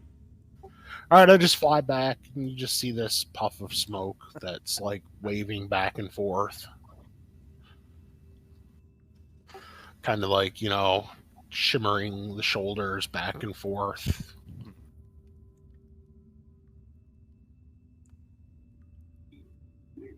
All right. What does the party wish to do now? Well, we got those. We got that little secret door over in the antechamber. You do. To the east. Lynn would prefer to go back to town and then home before we end up getting killed by the dragon and don't accomplish our mission. At this point, you do know that once you go home, there's no coming back to this. This is a pocket dimension plane inside the story, and you do know that once you take the Tear of Saloon path back home, you're not coming back here ever. The character is perfectly fine with that. Can you convince the rest of the party? That's the question. the question is... As a player, I want to turn every stone I possibly can. As you know, I have no problem making the final boss optional, as you've learned from last session. I mean, we could. Oh shit! I can't talk. Yeah, you can't really talk right now, but as a player, you can talk. You're not necessarily saying as a character.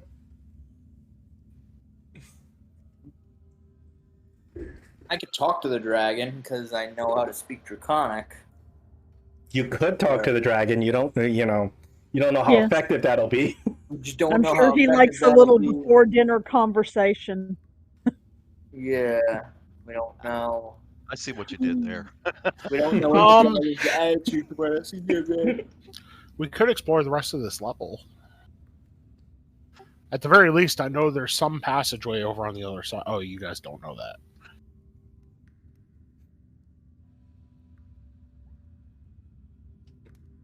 Oh, and is your character unable to say it?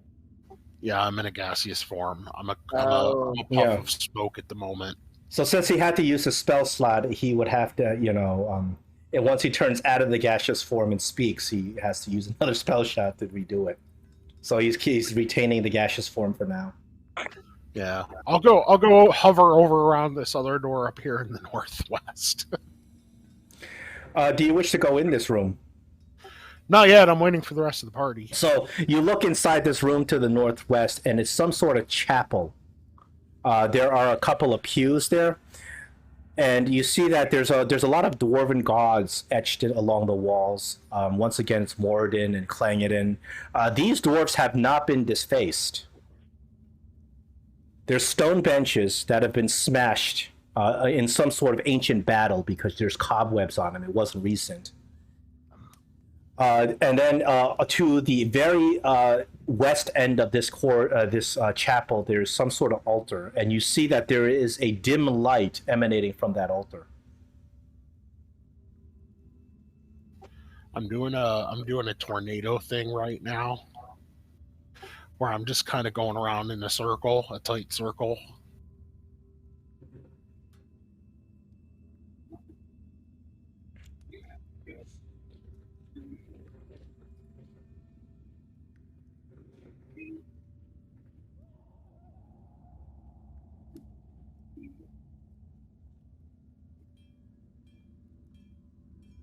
What are you rolling?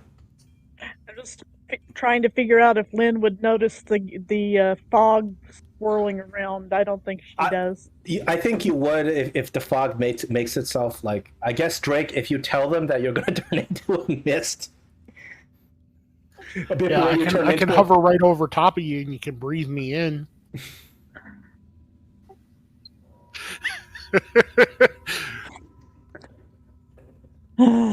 Kind of tastes a little sooty, though. Hey, I'm okay with going back and going ahead and taking the hammer back. I mean, I'd like to do some more exploring, but it's the choice. The choice is entirely yours. I will go with whatever the party chooses. If you choose to end this adventure here, I'm okay with that. If you choose to explore more or fight the dragon or whatever you want, I'm okay with that as well. I'm not sure that we can beat a dragon. As a player, explore is fun, but the character that Lynn is, I think she would want to be responsible and accomplish the mission. Yeah, I have a feeling the dragon is down below. Yeah, I think it is too. Yeah, you've been told as much. I want to see if we can find Laertes. I think that's an idea. Heard his. Show him the hammer. I do need to remind you that not every quest that you've been given has been totally completed. What are the other quests that we're missing? I know we had to go back to the town. No, you didn't. That wasn't a part of the quest. You did so you completed the main quest, which was, of course, retrieve the object, which is Duergar's hammer. But you also had a couple of side quests. Let's see if you have it in your notes. Yeah, man, it's been a lot. We've been at this exactly. So time. It depends on how good your notes are.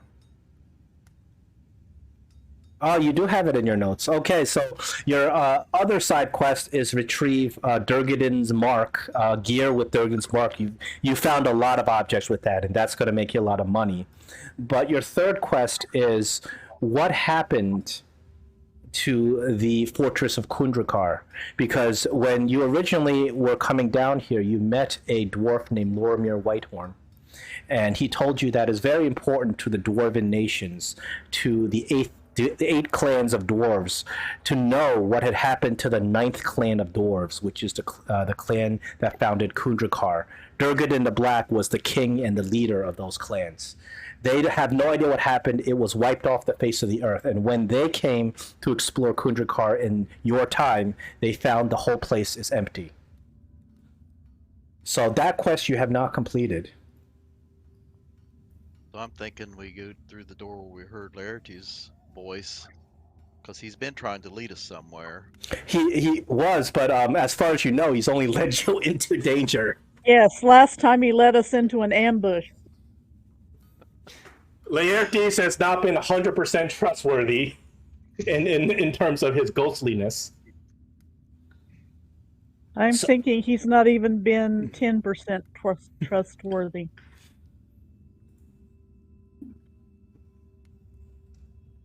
He's purposely trying to get us killed. You would assume so if he laid you right into the den of the troglodytes. That's what he did before. Right into a troglodyte surprise ambush. Well, like I said, I'm okay with going back and completing our main quest. I mean, I'm a completionist, but I'm still okay with it if that's what. Well, I think, yeah, it depends. I mean, if you think of it, because nowadays we play so many video games. In a video game, you would want to play the whole level. But in video games, you have a save game and you can restart. Right. The difference here is you don't have a save game, so you just got to decide. This is hardcore mode in video games. Yeah, I think we can at least finish this floor out. You agree with that, Lynn? Finish this floor out and. Yep, I can agree to that. Okay, that's what the party. Okay, are you guys heading towards the northwestern room with the chapel? That sounds good. There's just a small tornado circling around itself. You got turn undead now, Lynn? She's had it. Okay. Since there's crypts in there, I'm thinking, well. Well, yeah, I'm okay with that. You're pretty well, you look around and there are bones laying around. There are bones, there are old dwarven skeletons all over the place. A big battle took place here. Yeah, once people gather around, I will make my way in and just kind of I guess stay low to the floor and just kind of spread out and again looking for things. So wow, it was light and then it went dark. Yeah, when you move your token, it gets dark and then you have to click your token again for the light to come back. Okay, so that's what it's doing to you guys. Okay.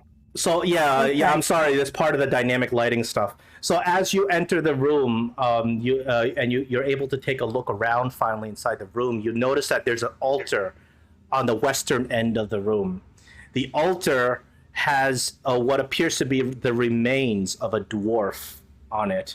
This dwarf is wearing a full set of plate armor, and you can even see from where you're standing that this armor has Duergar's crest on it. The dwarf has his arms folded across his chest, and you notice that there are ropes that are binding him to the altar. There is a spell of continuing flame on the altar. You guys recognize that at this point because you've seen it so many times. That is keeping this area light forevermore. What is he holding in his hand? Is that a... He's not holding any, it's just his hands are crossed. Okay. He is in plate mail. It's really hard to tell because these are really old, kind of desiccated remains, like corpse-like remains. Do you wish to disturb the remains of this dwarf? Lynn would like to take a closer look just to see if she recognizes anything he's wearing from the tapestry. Okay. So what I would like is 2 rolls. I would like 1 insight roll and 1 medicine roll. Okay.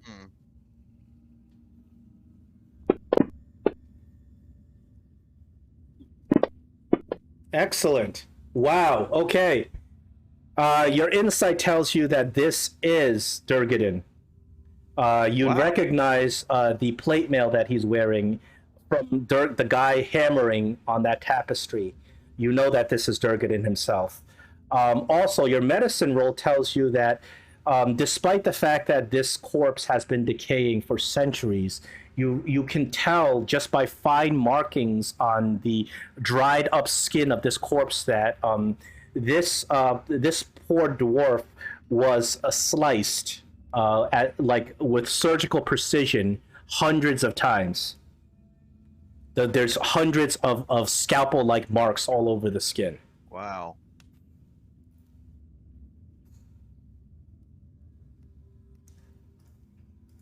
It's actually surprising how anybody can endure that many slices. He was tortured.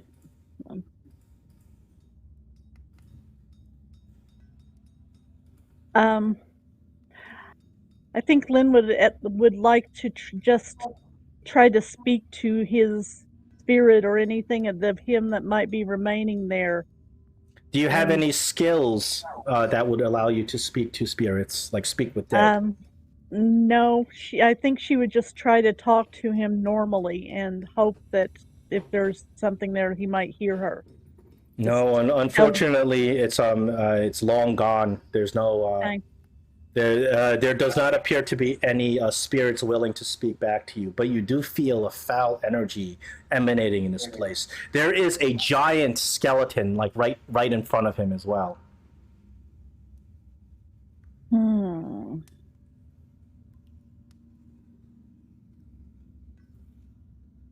This skeleton looks like it's about the size of Great Ulfe.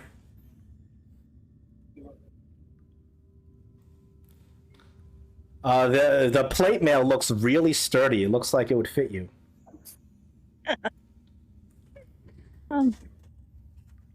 This is Durgadin's brand too, so you know this is good stuff. It's not like that. It's not like that cast off plate mail or that shoddy plate mail that breaks up if it gets hit. No, this is like this is good stuff. But you can see that there's something evil going on here. Can Gregory cast detect magic to see if there's anything that's magic other than the stuff on the altar? Sure. Would you like to cast detect magic? Yeah, I can ritual cast it with using my one free casting that okay. Where it only takes the normal time it would take to cast it. You ritual cast detect magic, and there is just a strong emanation of necromancy coming from the remains of Durgadin. It's almost obvious that this is there's some sort of necromancy enchantment on this, and it's some sort of warding or protection. And if this thing is disturbed, something bad's going to happen. Can we get the armor off without taking the ropes off? The question well, you is, tell me how you want to interact with this statue. Well, the question is, the corpse has necromancy magic emanating from it. Yeah. The armor is firmly fitted to the corpse. You know what I want to do?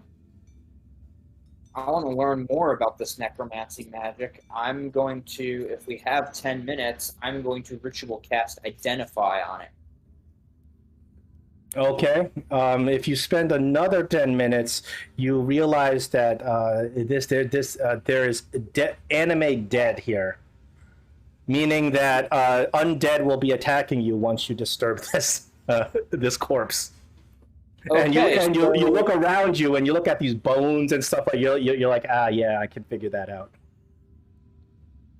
So I convey that information to the party. I'm like, yeah, somebody casted Animate Dead on these.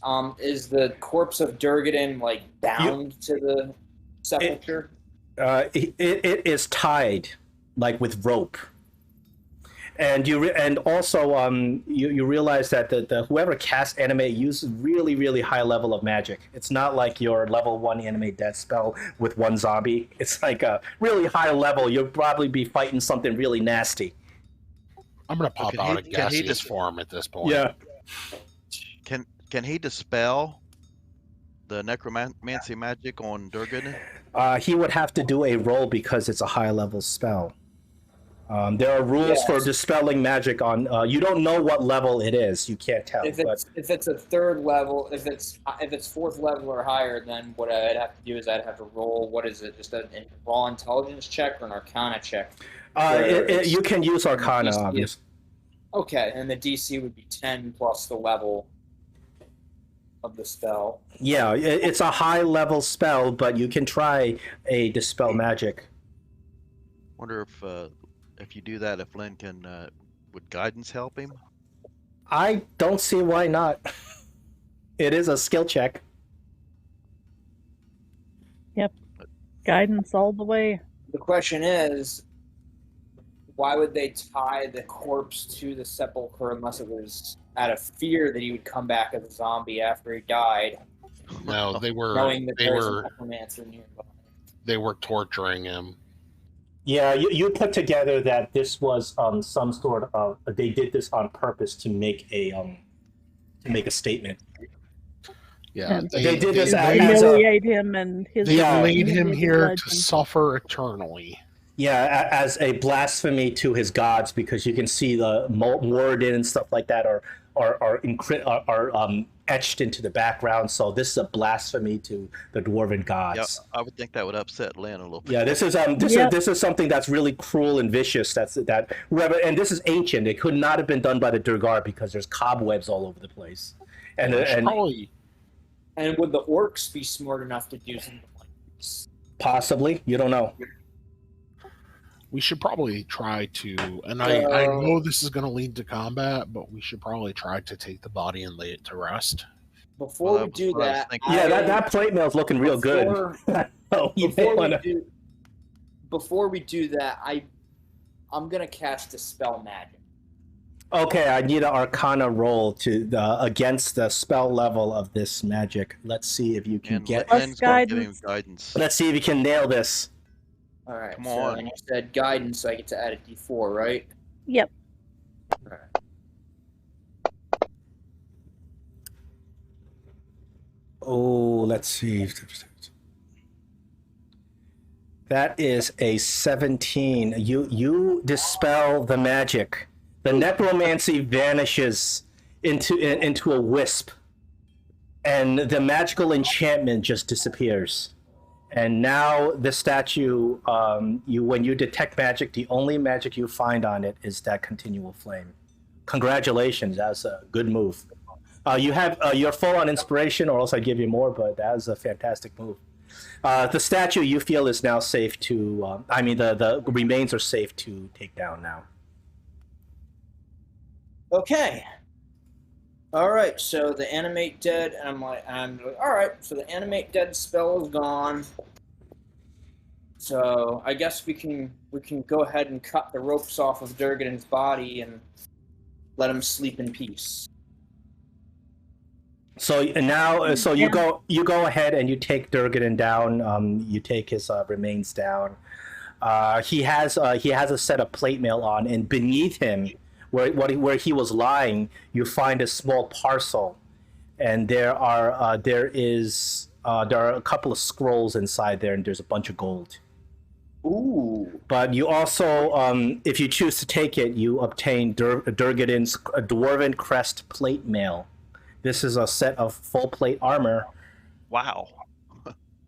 that you now don't have to spend 1,500 gold to buy if you choose to take it and wear it. Or you can sell it for 5 times its value, which is a lot of money. Yeah, no kidding. Which you can buy 5 sets of plate mail. I'm interested in the 2 scrolls. Yep. You can go ahead and identify him if you want. You can let Yeah. Lynn and me Yeah. handle the body, and we do have a chest, so we can take stuff out of the chest and put the body in the chest as a makeshift coffin. It's a scroll of spider climb and a scroll of web.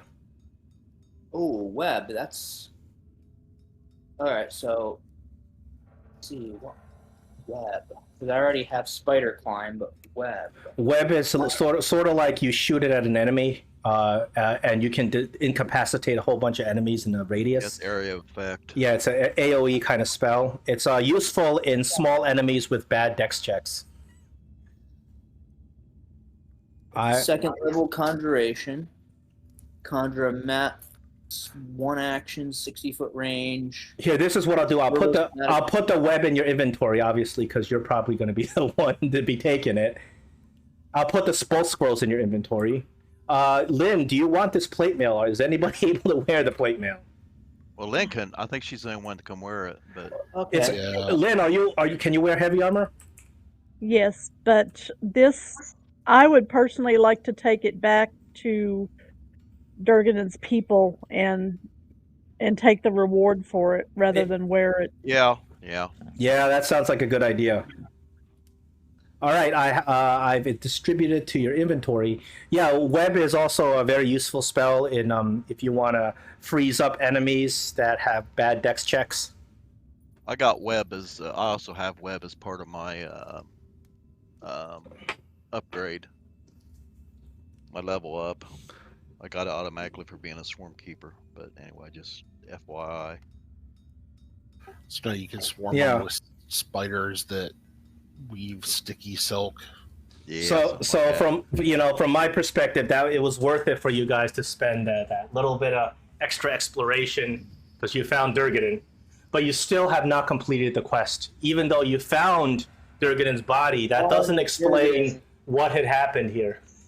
Well, is there any information? You need to bring back proof of what had happened here. Duergar's, even if you brought back Duergar's body, which you really can't, but even if you did, that wouldn't be enough proof. Why wouldn't we be able to bring back his body? Yeah, it just doesn't make sense to me. I mean, it's just sort of like you're not supposed to like take characters with you. I know he's dead, you know. At this point, he's a pile of bones. His plate mail will suffice if you brought that back. All right, fair enough. This is clearly Duergar's personal plate mail. You know, doesn't just have his crest on it. It has all these furnishings. It's got like his signature on it and stuff. Well, regardless, we should probably take the body and bury it.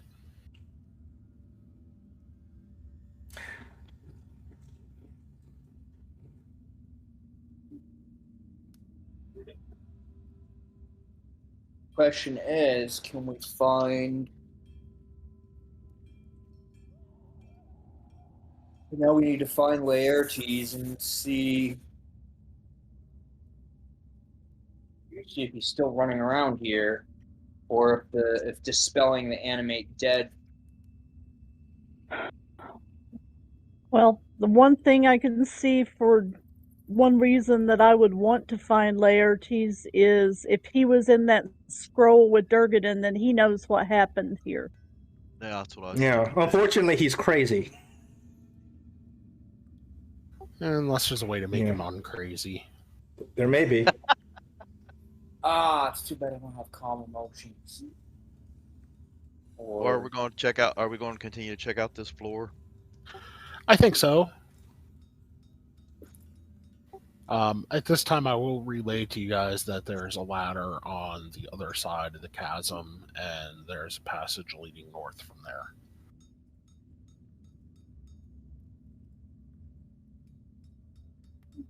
While we're deciding what to do here, can we take a short rest?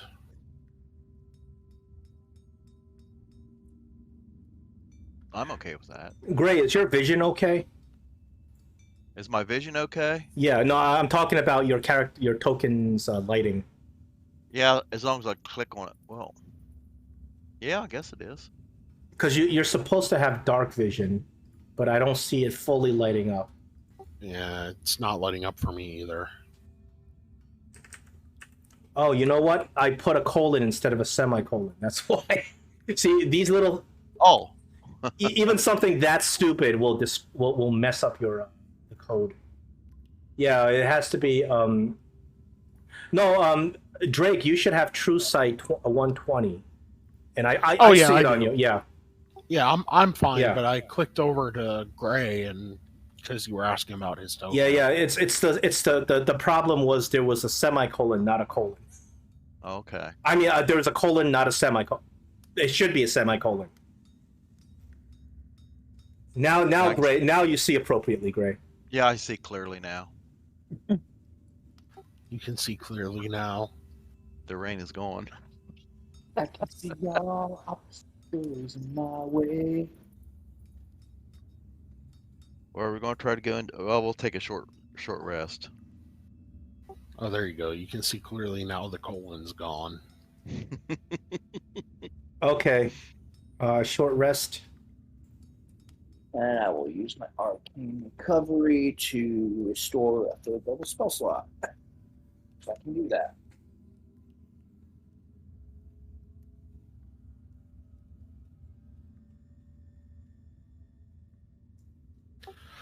Just out of curiosity, these piles of bones, what do they appear to be? One of the big giant set of bones you think was probably used to be an ogre. There's other bones that are mixed dwarf and orc bones. Okay. You guys recognize these creatures' bones, but because of all the fighting you've done previously. Is there anything in the bones? No, these there's nothing of use. There's old rusted weapons that not really of any value.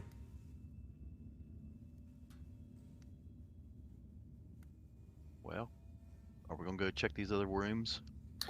I would think so. There's actually one more door that the door to the northeast. Yeah, there's Right. also the secret door. Yeah, that secret door, but you haven't been able to open it as of yet. So you get to the door to the northeast, and this is another one of the intricately locked doors requiring that special key that you guys have. I think Glenn has all the keys. Yeah, Greg, not Greg, you're an expert at opening these doors now, so take it away. Yeah, you- Lynn you- will hand over the key. You Both of don't them. you don't need to do any special roll. You guys have already opened two of these doors, so you guys learn how to do it. You take the special the true key, not the other key, and you insert it and you turn it 360 degrees counterclockwise, and it clicks, and the runes shift, and this door opens in a similar fashion, splitting apart. As the door opens inside this room, first and foremost, you meet your old friend Laertes. Hold on, let me populate this token thing.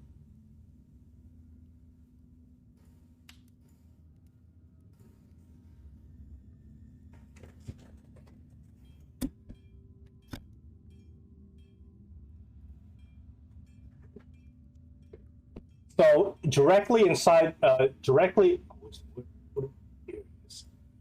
inside, it's a large chamber with a dark pool in the center. There's bits of smashed furniture and other debris on the floor. And there's hallways that lead east and west out of this area. And you see your friend Laertes, he's sitting on his haunches on the edge of the pool. He has his hands around his face, and he appears to be crying, though he has no eyes to make tears. And directly behind Laertes, you see a figure of a woman. I do have a picture. Oh, you're cutting out. Directly behind Laertes, you see this woman. It appears to be a very beautiful woman with blonde hair, piercing blue eyes. And she has this bizarre makeup on that makes her look like a clown. And she's standing there motionless behind Laertes.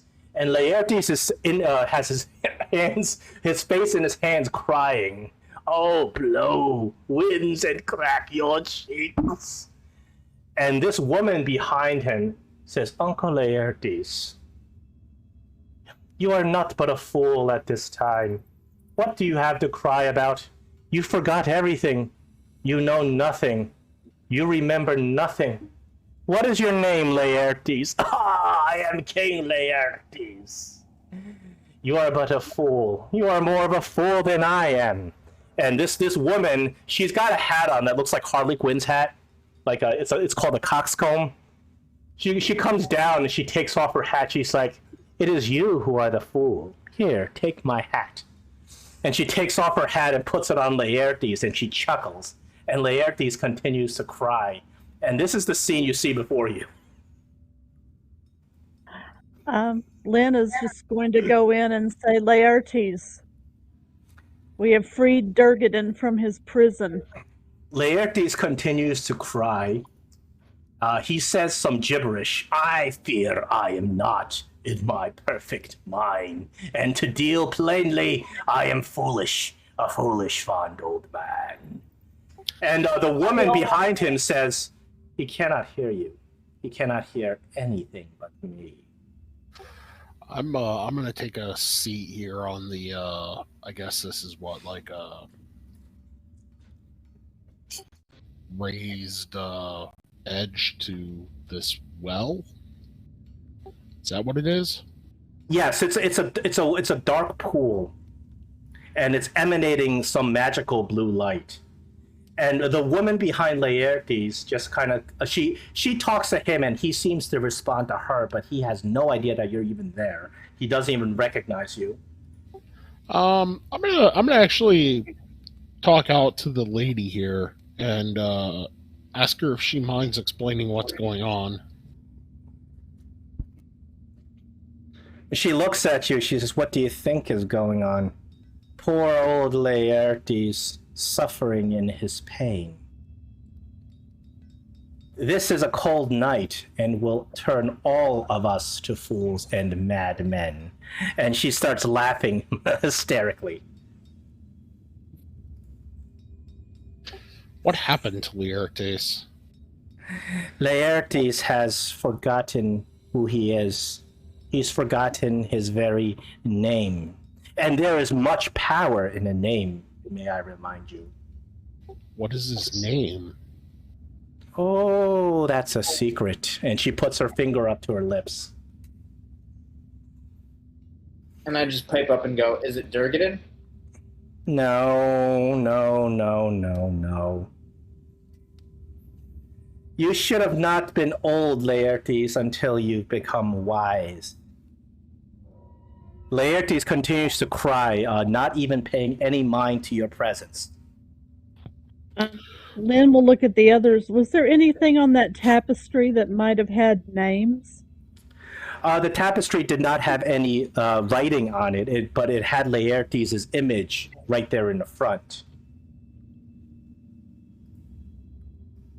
Could we get that tapestry down? I think we got that. Yeah. You guys are carrying the tapestry. Oh. So you unveil the tapestry and show Laertes. He doesn't even look at you. He doesn't even notice you're there.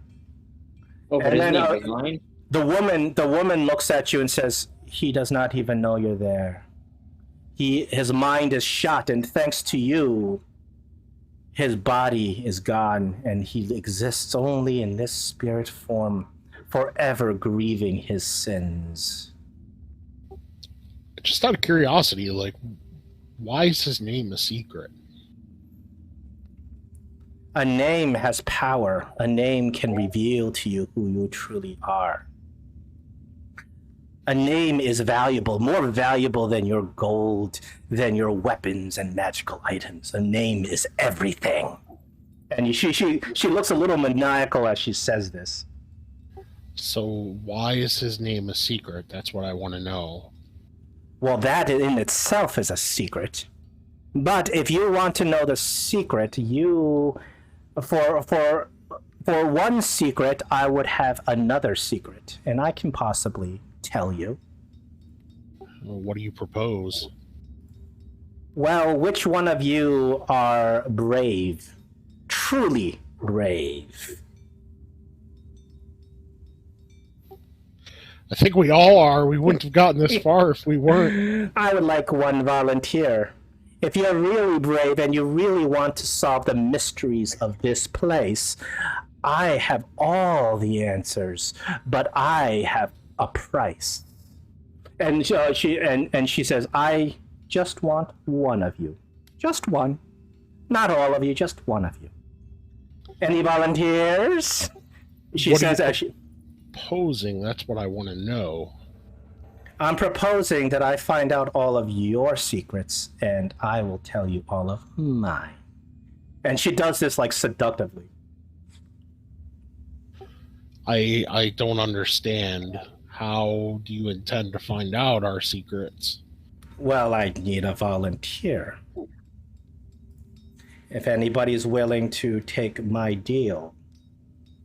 Or I can just disappear along with Laertes and you'll never see us again. And you'll never find out what happened here. If we take the deal, you will tell us his name and he can be freed from this? Maybe. Is that your deal? Yes, I can reveal to you a way to find out his name. That is all I can tell you right now until the deal is complete. I can tell you no more. Or I'd rather just not willingly tell you anymore and have fun as you rack your brains on this. I mean, you're being vague as to what this deal is. Well, naturally. It takes a leap of faith. And we'll find out who is the true fool tonight. All right, I'll do it. Will you do it? Yeah, why not? All right, take an inspiration as she walks away, and she looks over her shoulder in a seductive smile, blows you a kiss, and asks you to follow. You may all follow her at this point. You know, it's just not like you have to go, but. So she leads you all the way down this hallway, and you get into this room. You take a look around this room, and it's a hallway that leads to a large open chamber. There's 3 doors inside from this chamber. There's a dark pool in this chamber as well. There are lots of bodies lying around, bunch of dead orcs. They've all been stripped and looted completely. And she doesn't appear to be interested in this room in particular, as she just continues down into this door. And then she turns around and looks at you, and she says, behind me is the door. She says, behind me is the door to a chamber that hasn't been opened in 400 years, and only I can open it. So she walks down over here, and then she goes over here to this door.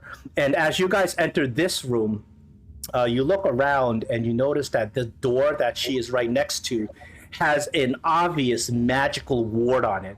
And Gregory, you look at this magical ward and you are just enthralled, but it is extremely high level a spell that you don't think that even you could dispel. This is some sort of like planar magic that is sealing this door shut.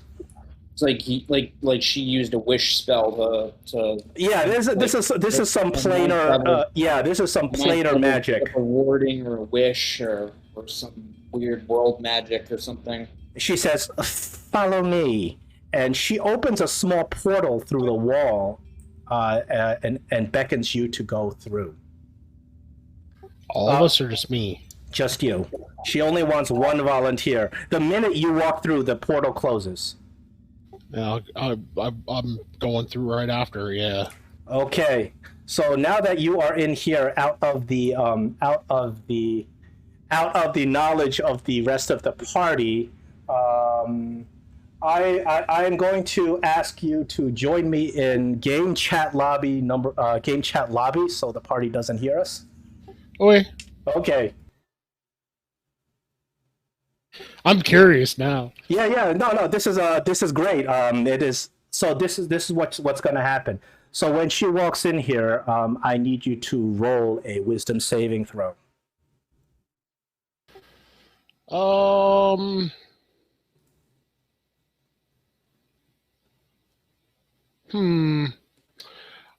So I have a question. Yeah. You look around. This is a very fancy room. It's a very fancy, well-preserved room, and there is there's a chair in the room. There's a chair. There's a desk. There's a couple of books on the shelves, and there's a nice bed in the room. My question is, I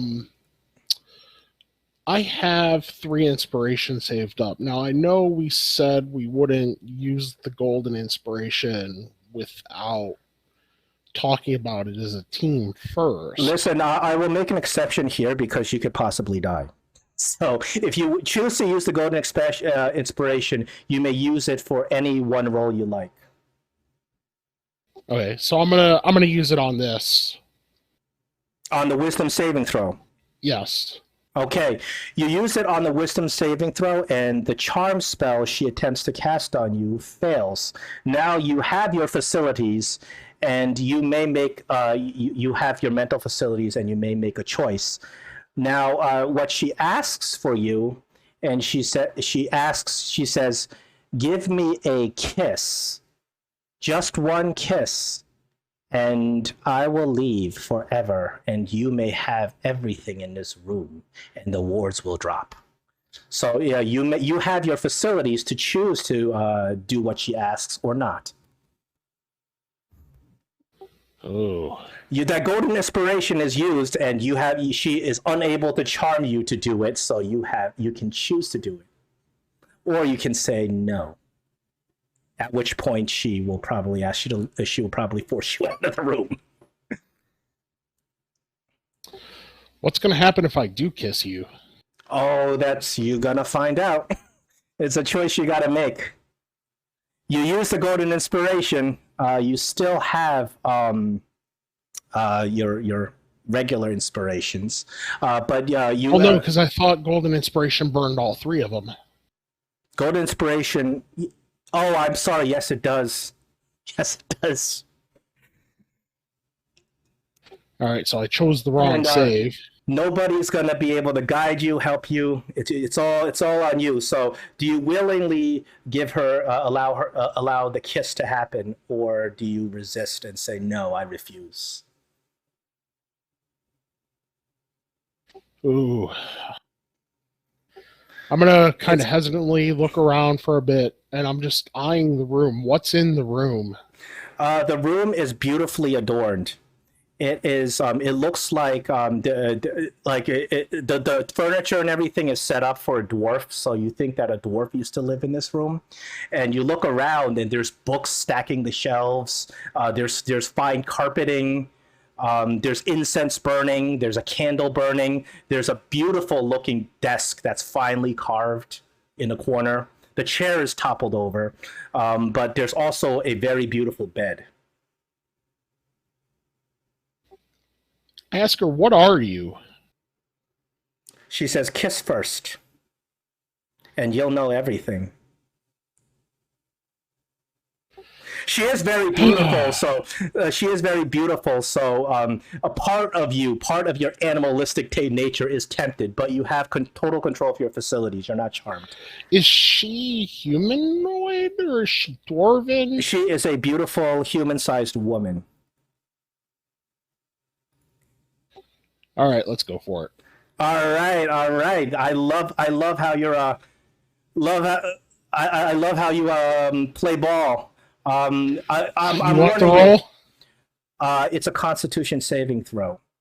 Okay. Oh, Constitution. Ooh. I'll let you roll it. Yes. Oh! You pass, and you take half of this damage. Oh, wow. It's going to hurt, isn't it?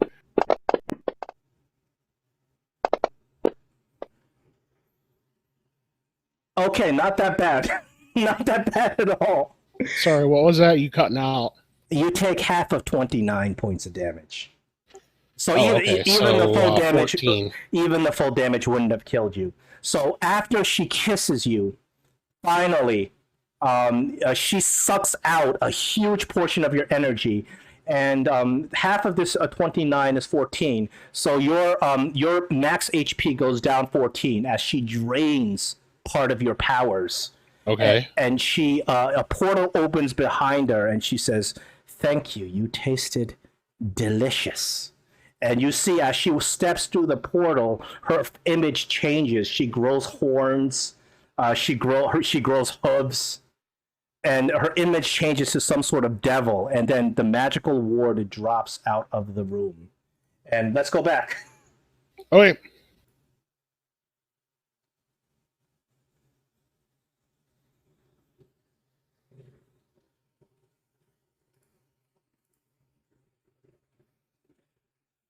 I'm mad. So You meant back to the regular lobby, right? yes.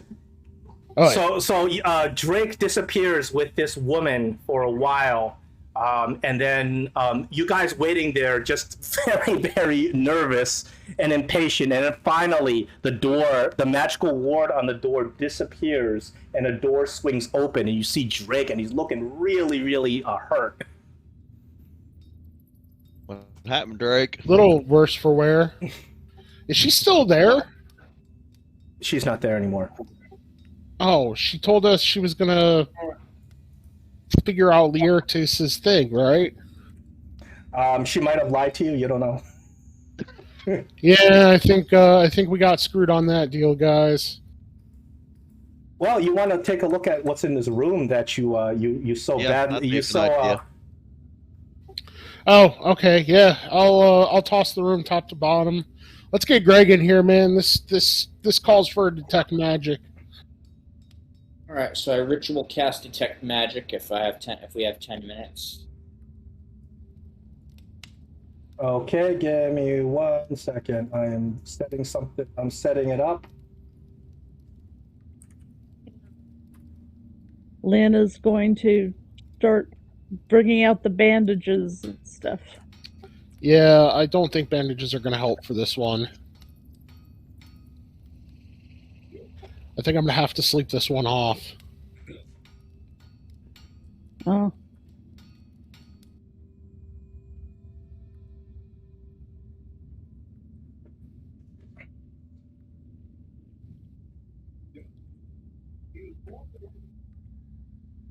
Well, I'll just search around this room since they're in there searching around, if that's all right.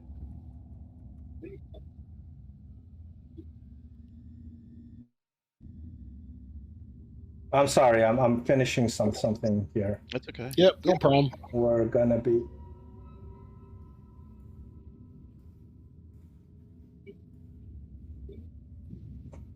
Have you guys heard of Sirenscape? Yeah, there's another guy Has that uses it. any of you had experience with it? Is it good? Well, I mean, one of my dungeon masters in another campaign I'm in uses it, and it seems to work pretty well. Costs money though, doesn't it? Oh yeah, I think it's a monthly subscription, but it's not that much. I want some atmosphere here, man. It does have a lot of nice effects.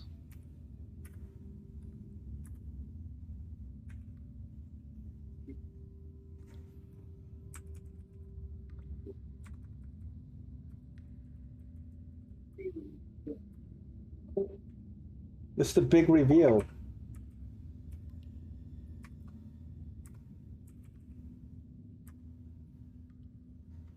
Take all the time you need.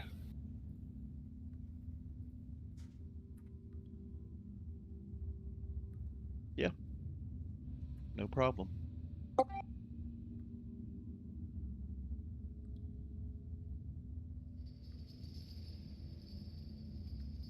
Sorry, a little bit of technical difficulties here.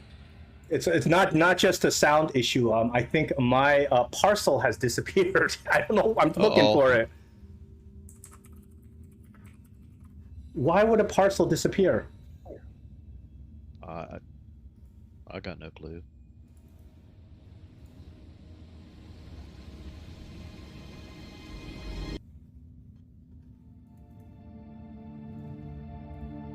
Any chance that it's in an uncategorized?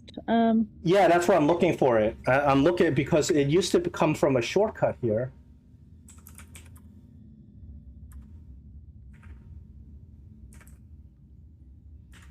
It used to be in a shortcut here, and for whatever reason, the shortcut just disappeared. I've never seen that. It may be with this damn update.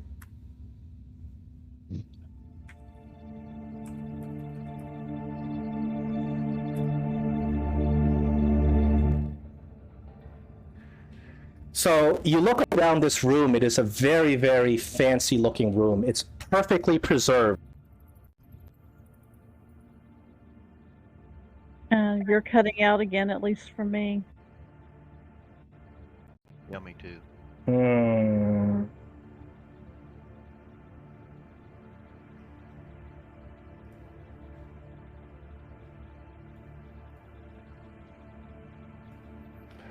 Am I better now?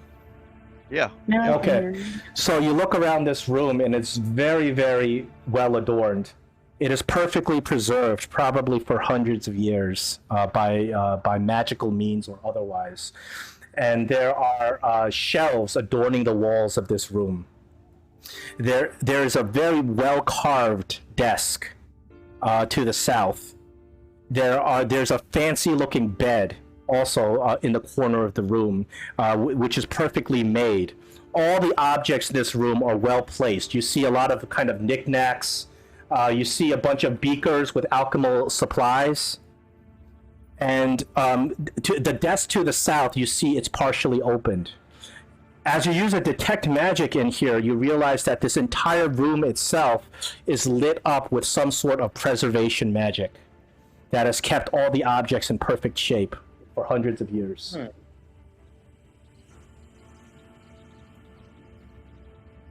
That's interesting.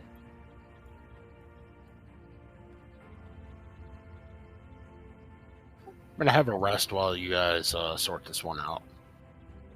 I'll go check the desk. You look inside the desk, and there's a huge pile of scrolls, magical scrolls.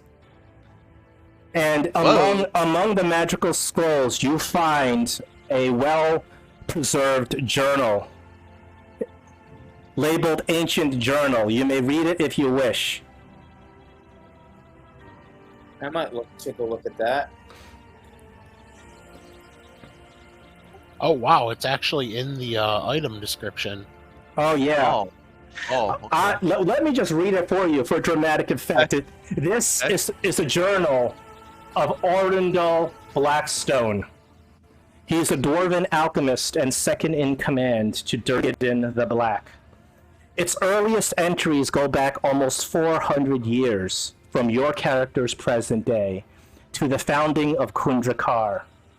The dwarven smith Duergar Fohammer was the leader of a dwarven group of refugees that fled the destruction of their hold and wandered for several years until they found a great cavern system brimming with natural ore and minerals as well as latent magical energy deep in the Stone-Tooth Mountain, a secluded and easily defensible mountain northwest of Mirabar.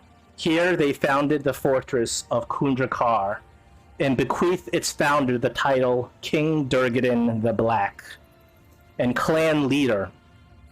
Orindal channeled the ancient magical energies deep within the earth inside Stone-Tooth Mountain to imbue Duergar's smithing hammer with immeasurable power.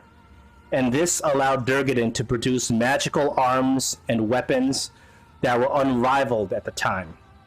The famously well-crafted armor and weapons produced in Khundrukar gave Duergar and his clan renown across the realms. As you read more passages, it becomes clear that Orindal, once Duergar's loyal friend and co-founder of Khundrukar, was secretly very envious of Duergar's skill, and felt that he deserved just as much recognition as Duergar.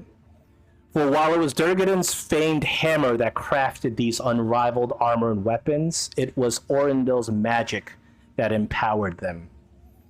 About a century later, a member of Duergar's clan was captured by an orcish clan who extracted the secret location of Khundrukar from him under many months of brutal torture. The orcs assembled a great army and marched on Khundrukar, laying siege to Stone-Tooth for months. Despite the ferocity of the orc horde, Khundrukar was very well defended, and the battle came to a stalemate. Khundrukar was defended with Duergar's expertly constructed dwarven defenses as well as Orindal's powerful magical wards. In the last 10 entries of this journal, Orindel writes obsessively about a human woman named Adala, whom he had been secretly meeting for several months. Adala is a sorceress of considerable skill who initially offered to help Orindel defend Khundrukar. She seduced and manipulated Orindel, playing to his pride and insecurities and telling them that it was he who was the true founder of Khundrukar and who should be its true leader. She eventually convinced Orindel that she was a powerful dragon disciple and had a black dragon named Nightscale at her command. She fawned over Orindel and convinced him that she was at his sole command and would become his queen once he eliminated the orc threat and took his rightful place as king. She convinced Orindel to bring down his magical wards so that Nightscale could enter Stonetooth Mountain. Once the other dwarves saw that Orindel had a mighty black dragon at his command, surely they would want him to lead them rather than Duergar. The moment the magical wards went down, Nightscale entered the mountain through the underground lake and laid waste to the dwarven defenders from within. Orindel, realizing he was betrayed, pleaded with Adala to stop the dragon's destruction, but she only laughed at him and then placed a magical seal on Orindel's bedchamber so he could not pursue her. Realizing Khundrukar was under siege from within, the orc horde attacked at the same time and quickly overwhelmed the defenses. When the orcs finally stormed the inner palace, they killed everyone in sight, including Duergar the Black, whom they bound to the altar and ultimately allowed to die by bleeding from hundreds of small cuts. Wow. Orindel was the sole survivor. Once the magic dissipated from his bedchamber, he walked into Khundrukar and found it completely looted and in ruins. The orc hordes took their booty and moved on, and Nightscale had taken residence in a lake below. Orindel's deep grief and guilt over what he has done drove him into madness, and you notice further entries just degrade into nonsense scribble. And here is his last journal entry, 4th or 5th of the first day of Flames Rule, 1355 DR, which is like about 300 years ago. Year of the Wandering Frost. My fortress, my people, my home. All gone, gone, gone. Oh, howl. Howl, howl at the moon, as flies to wanton boys as we are to the gods. They killed us for their sport. Curse the gods, curse this place, curse the devil woman who brought this grief upon mine soul. I shall gouge out mine eyes, so that I may never see this place again. I shall forget my name, so that I may never remember what I have done. I will become nothing. I will be called Laertes. I will be king, king of nothing, and nothing comes of nothing.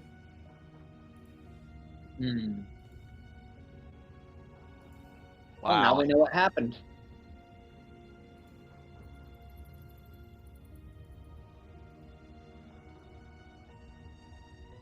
Yep. And so you discover the fate of Khundrukar. I discovered who Laertes is too. Yeah. Kind of discovered who Idala was too. Oh, yeah.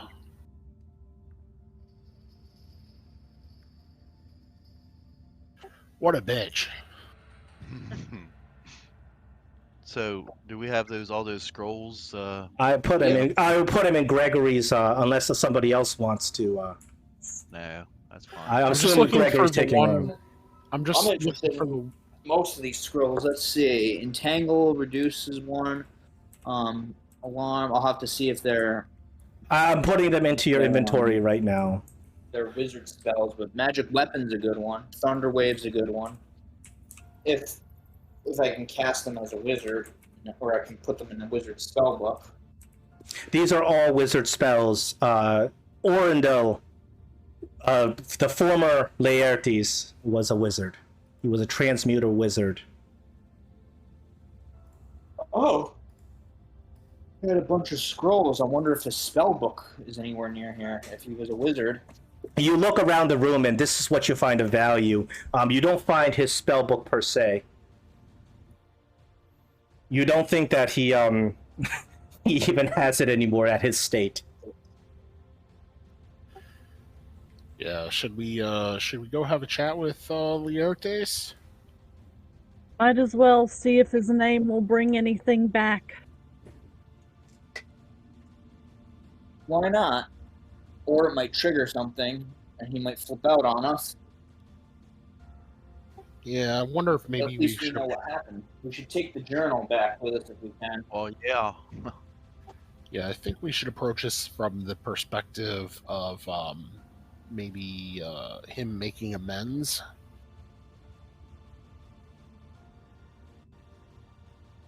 Okay. Did you put all the everything from this room into the art inventory already? Yes. All right. Okay, cool. So just to expedite things, you guys search the other rooms around here. All the other doors that go open up, other looted.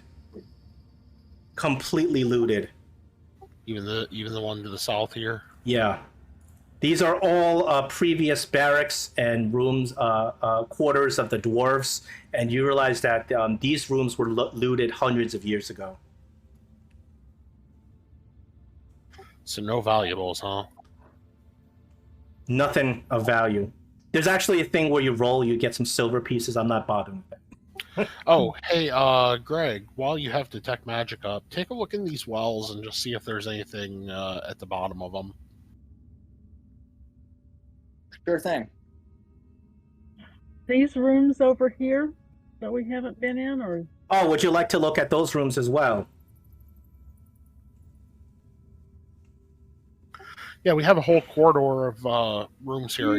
Are you calling that these are searched as well? Let me see. This room you open up, you look inside, also looted. Fully looted. This room is looted. This room is looted. There's actually a thing I rolled. If you get some silver pieces, I'm like, that's just not even worth your time or mine. Yeah. Looted. Looted. Oh, this room, there's something weird in this room. The room directly to the, where Laertes is with the fountain, the room directly to the southeast. So that seems to be the only room that's not totally looted. Wait, where Laertes is with the fountain to the southeast? Yeah, the room directly to the southeast, right there. Oh, okay. Okay, that's the only room that seems to have anything kind of interesting in it. And you look at this room, and it looks like it was some sort of personal quarters and magic chamber where there's some magical runes on the floor, transmutation spells, runes to cast transmutation spells. And you think that this was some sort of magical, repository. There's a very fancy rug on the floor with magical runes on it. So you said that Orendel was a transmuter. Yes, he was the one who created magical weapons after Duergar forged them. Although you have not found a single magical weapon with Duergar's crest on it. So you look on, there is, on the side of this chamber, there is a small desk, and there are some scrolls on the desk. Drake, your temporary hit points, they do not, you still have a decrease on your max of 14. Yeah, I will have that until at least a long rest, right? Yeah, unfortunately. So you notice right onto the left on that desk there is a single sheet of paper, parchment on it with something written on it in Dwarven.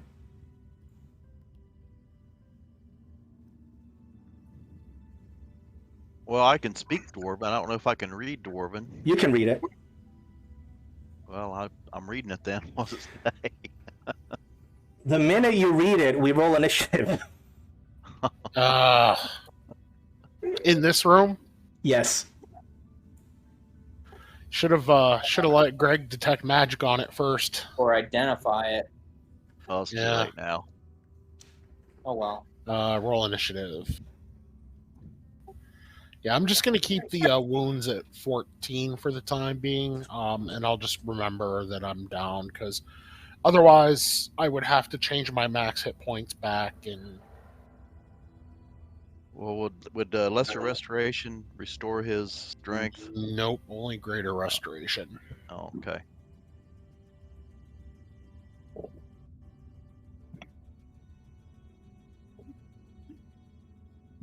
Oddly enough, greater restoration would also cure me of the disease. It would, but if you were to cast Greater Restoration, I would have to make you choose one or the other because it's only one. No, I think greater restoration ends Does it all effects. cure all? Well, if you ever get Greater Restoration, we'll figure that out.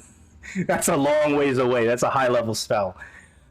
Yeah, I Okay. don't think Lynn's going to be casting that anytime soon. Plus, it's like a So Gray, 1,000. you're actually over here because you'd have to walk over here to read the All right. parchment. So what you didn't realize is you read a dwarven inscription that is a stored contingency magical spell. And the minute you finish the words in dwarven, it's gibberish to you because it's some sort of magic. You realize a transmutation spell fires, and the rug that you've been stepping on comes to life. It's like Quickly Disney. roll it up. Dispel magic. We got furniture and Sounds more like enchantment than transmutation, but okay. The rug comes to life and immediately attacks Lynn because she's standing on it with a smother attack. Oh boy.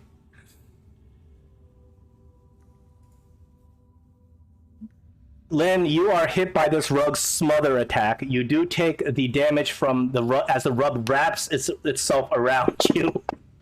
You take some bludgeoning damage, and you are also grappled and restrained by the rug because it has smothered you. Now we start with initiative. Dispel magic. I don't even know if that'll work anymore. I'm going to try to If it's pull an Lynn enchantment. free of the rug. What is that, a strength? Let me see. In terms of pulling somebody free, well, Lynn can try to escape on her turn. All right, I'll give the help. Yeah, I'll give the help action then, and I will Okay, yeah, you help can do Lynn that. escape from the rug. Okay, Laertes is initiative, but he's not acting. Greg, you're up. Okay. I noticed that Gray picked up a scroll and read the Yes, scroll. without consulting you and- first, he just read And the. the rug came to life, so I'm putting two. I'm putting one and one together to get two, and say, okay, he just read an incantation to animate the rug. Yep. I'm gonna dispel magic. Let me see the.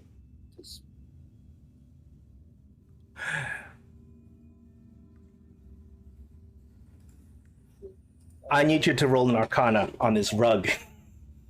Okay.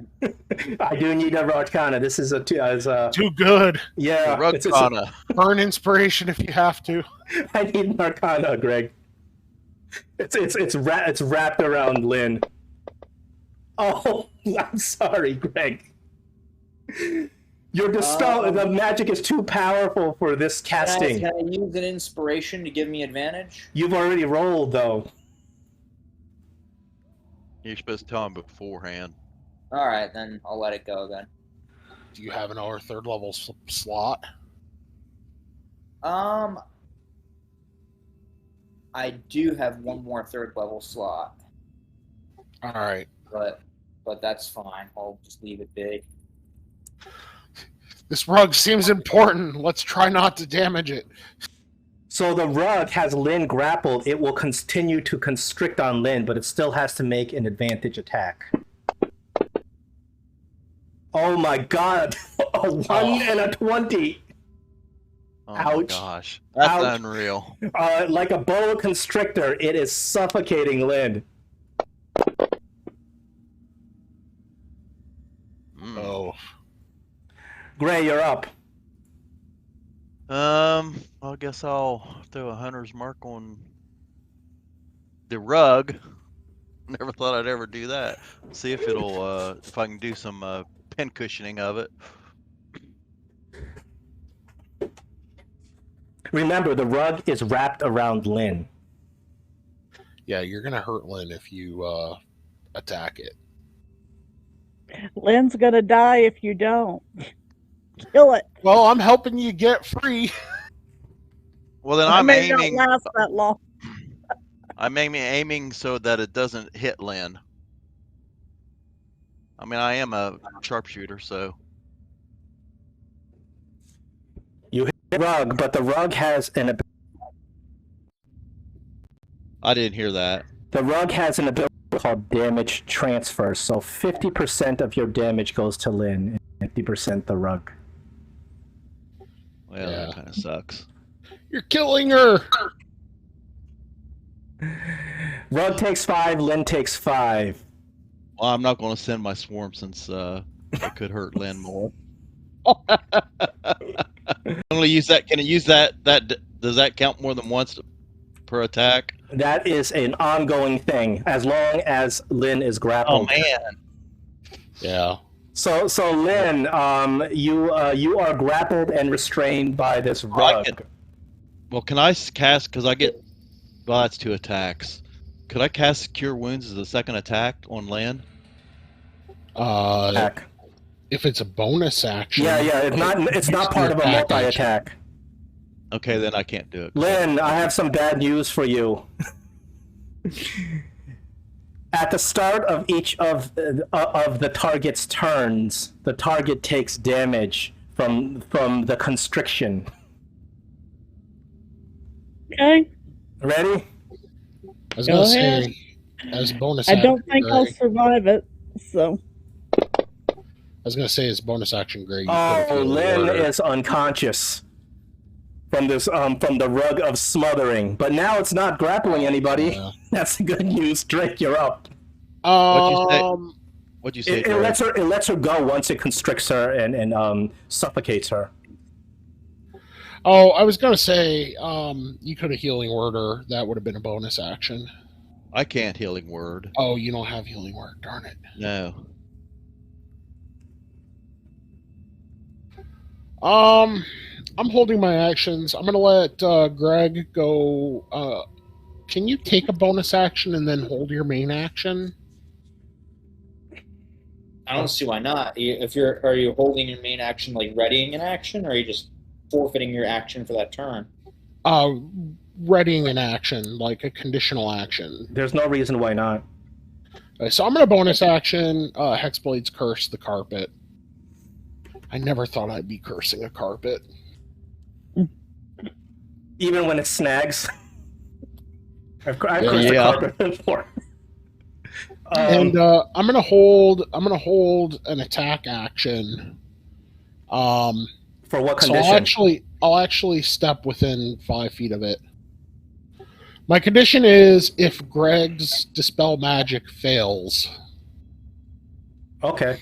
So if it's still moving after he casts dispel magic again, I'm slicing this thing to pieces. Okay. Greg, it's your turn. All right.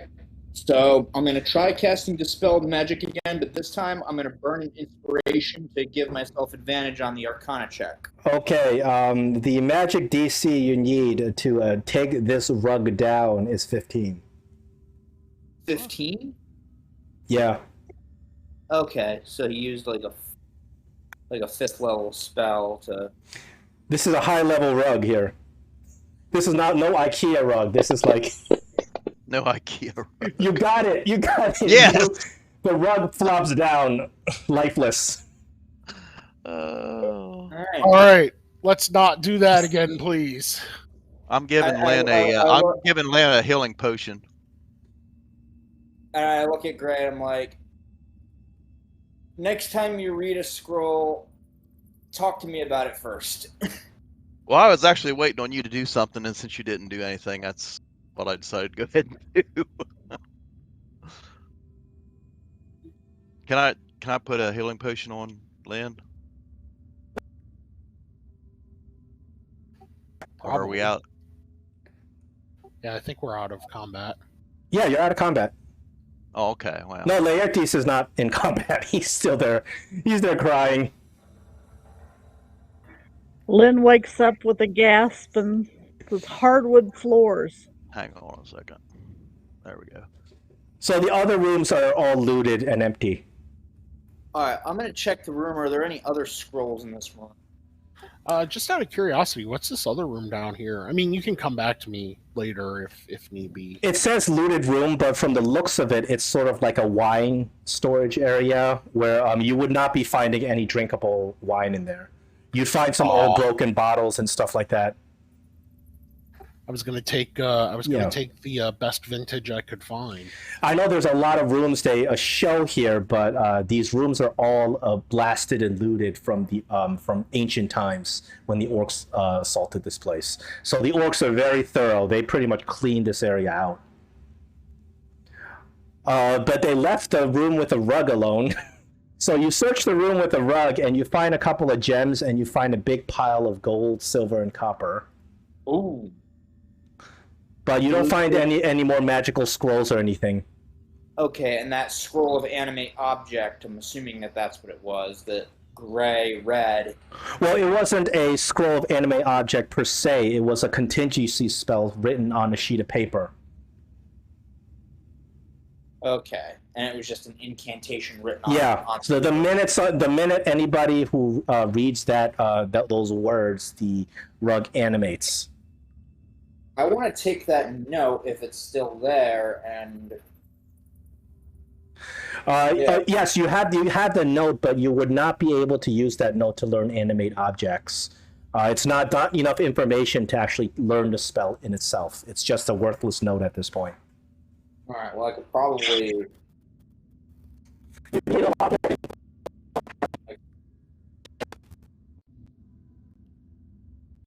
Whoa. I heard lots of static. Me too. Yeah, if you want to learn animate objects, you need more info than what that note. That note is just one sentence, magical incantation. Okay, and it's in Dwarvish, so I can't read it. I would have to have Actually, I wonder if I can make scrolls. I think that was one thing that the scribe can do. Yes, you can make magical scrolls. I think there's rules in the PHB for making them. I don't know what you would. You can make them and then potentially use them instead of using spell slots. It just costs some money. Well, I think we should go talk to Laertes now, which is what we was originally heading to do. Yeah, all the rooms have been looted. I was going to ask John, though, real quick, while we were down over in the cellar section. I had noticed that passageway going south. Is there any access to that passageway? Can I do like a secret door check or something? Well, I mean, it's obvious on my map that there's probably a connection there. Either that or it's from the other passage we found. I don't think you've gone down the passageway. You can certainly go down there. Okay, well, that's the problem. When you go down to the passage, when you go down to the passage, oh, sorry about that. No, this passageway, it's a not so well hidden secret door. There's a lever on it, and when you get down into the passageway, you see a second lever that opens up into that closet you guys were looking at before. Yeah, and I've got batons blocking it, so yeah. So. Oh, okay, I see. All right, now time to talk to Laertes. What do you say to Laertes? He's sitting there, looking miserable. Yeah, hands in his head. Oh, buddy, we got a lot to talk about. He doesn't hear you. What if we show him his axe? We still have his axe. Doesn't seem to. I have a feeling the only thing he's going to respond to is his name. Yeah, Lynn will try calling him Arundel. Okay. See if that helps. You say his name. You say the word Arundel, and he stops crying. And he puts his hands down and he slowly lifts his head, looking a little bit confused. Somebody said my name. My name is Orendel. It is. Boy, did you screw up, buddy. Who is it that calls my name? And remember, Laertes is still completely blind, and he's kind of looking around. Who art thou that calls my cursed name? We have been sent here by your people to recover what has been lost. The pride of the Everything war. has been lost. Look upon my face and my hands. 'Twas I who destroyed Khundrukar.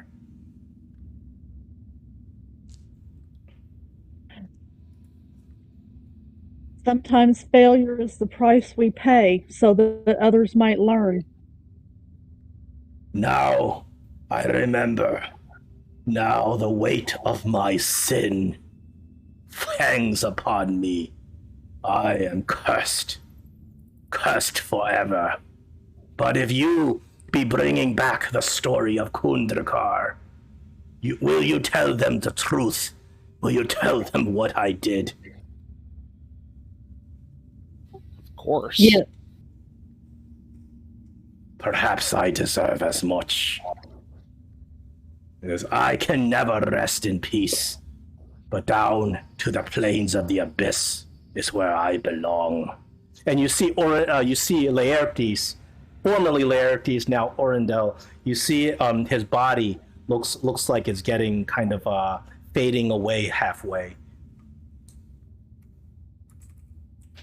Hey, It is not for you to judge, Orendel.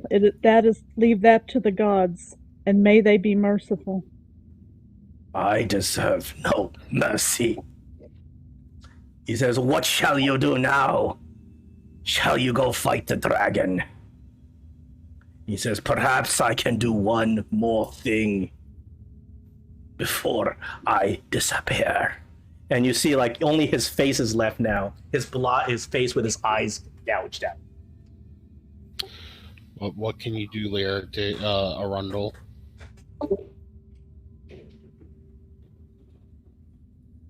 Oh, did we get a disconnect? Yeah, no, he didn't.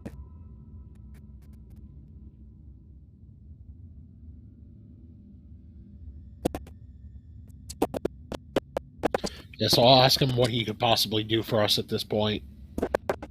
Is there a way to restore the ward? Oh, your robot-y. Over to the something about giving you a chance, but you don't know what he did. I don't hear any of that. I didn't hear any of that other than you don't know what he did, which is true.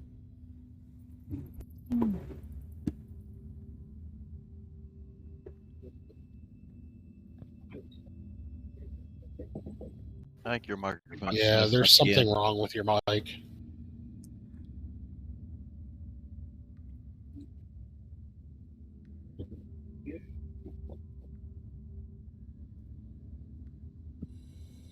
Can you hear me? Now I can hear you. Yes. Now we can hear you. It's not just the mic. It's whatever connection my mic has to Discord, and specifically on this. This is why I was looking at Sirenscape. Maybe it's the extra stuff going on. Okay, do you hear me now? Yeah, I can hear you. Okay, so Laertes, as he dissipates, he asks if you're going to fight Nightscale. You didn't answer him. He says, maybe I will give you a chance. And with those words, you realize that he's not even a corporeal form. He disappears, crossing over to the realms. And you're pretty sure he is probably in the 6th level of hell at this point for what he did. So he said he was going to give us a chance. He didn't specify how he's going to give you a chance. Yeah. You guys. So at this point, you guys have solved all the quests. You have completed all the quests in the Forge of Fury. Yeah, can we take a long rest before we do anything else? That might not be a bad idea. You can take a long rest, sure. I was going to ask Greg again with the detect magic because I know that's what he's good at. This well is emanating of like a blue light. You said? Oh, the light disappears once Laertes does. Oh, okay. Okay. I can actually make the light disappear. I was going to ask him if he wanted to do a detect magic and look for, the magical source of the light. It was the ghost of Laertes that has now crossed over. Now that you've made him realize what his real name is and given him the full weight of his deeds, he's crossed over probably into the 6th layer of hell. All right. I mean, I would still not mind if he did a detect magic on the well anyway. I mean, I know this place has been looted, but if there's anything at all that hasn't been looted, chances are it's like at the bottom of these wells. And I don't feel like going for another swim. The waters are completely still. You don't detect any further magic coming from this area. It's eerily quiet at this point. Now that Orendel's ghost has dissipated, the whole area you're in just feels completely dead and quiet.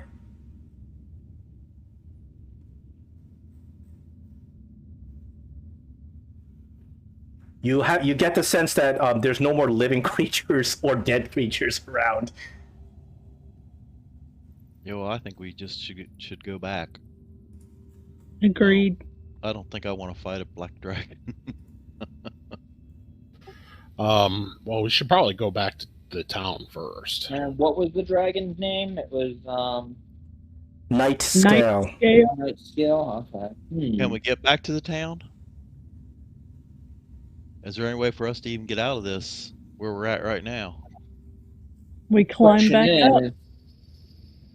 How long is a black dragon's lifespan? Centuries. He'll still be alive by the time we get back. Yeah. Only he'll be probably more a powerful. couple size categories. Yeah, He'll be tougher. gargantuan, and he'll probably be more powerful. And Or somebody killed him along the way, and we ever worry about it. The choice is entirely yours. You guys have completed this adventure. You are level 5, and the next adventure is ready for you if you choose to leave and undergo the next part of this campaign. However, if you guys want to go and challenge the Black Dragon Night Scale, you may also do so. You know where to find him. I will point out a couple of things. First of all, this dragon is probably not spending all his time in his lair, which is going to mean that if we leave him here, he is very likely going to be terrorizing whatever towns are nearby. He already has. This is in the past. Yeah, but we have the ability to change that. Or die trying. In which case, what happened to the dwarves will never be known, and we will have truly failed. Well, that's only if we fail.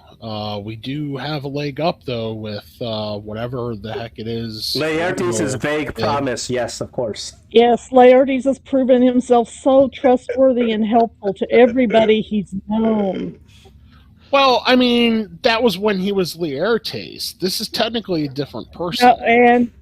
He was not Laertes when he betrayed his king and best friend. Yeah, but he realized the error of He's his a ways. backstabbing traitor. You both have a point. So this is what we'll do. You guys may actually. It depends. It's getting late anyway. We're probably going to. Yeah. This is what I'll do. You guys can discuss like out of game, if you want to take on the dragon or if you want to go back to the Yawning Portal Inn. And depending on which you choose, next time we come in, I will be starting the next adventure, or we will be finishing your showdown with Nightscale, however it may be. If your characters do die, we roll new characters. I'm not saying that they will, but gotta remember, Laertes is says he'll do something. You don't know what the hell he'll do, but he said he'll do something. Probably tell the dragon we're coming.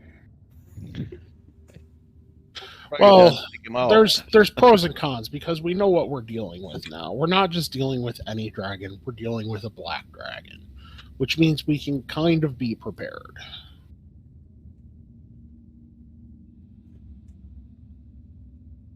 I mean, we have somewhere potion of poison resistance, right? Black dragons don't do poison, I don't believe. Like I they thought do it was acid. poison. I've got Fireball, and as a scribe, I can change the damage type to a different from another spell. Does anybody have resistance thing like absorb elements? In terms of Well, that dragons, was- Fireball and have it do force damage instead of fire damage. I also want to make you aware in terms of dragons and dragons that kind of settle in. If a dragon has been in the area for a long time, he makes the area its lair. Oh, lair. Make him more powerful. Has he been able to make this his lair yet? It's been enough time where you assume that he has. It's been hundreds of Okay. years.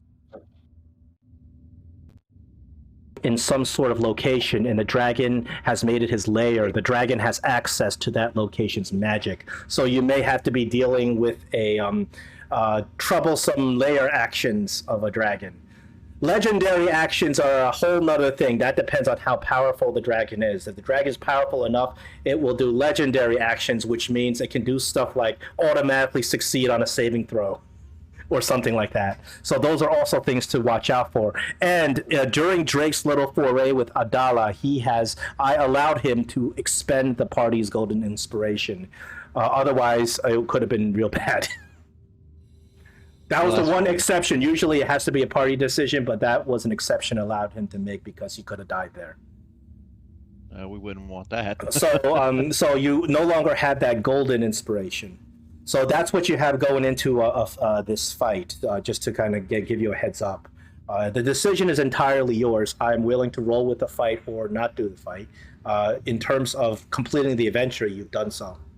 This is another one of those optional final boss fights. I like to make it because it's a difficult decision. Most of the time, people choose to fight the boss no matter anyway, but it's up to you, and you don't know what of course the dragon horde potentially has a lot of powerful items. Yeah, and a lot of treasure. I mean, depending on how long he's been accumulating, it could easily be more than what we found total so far.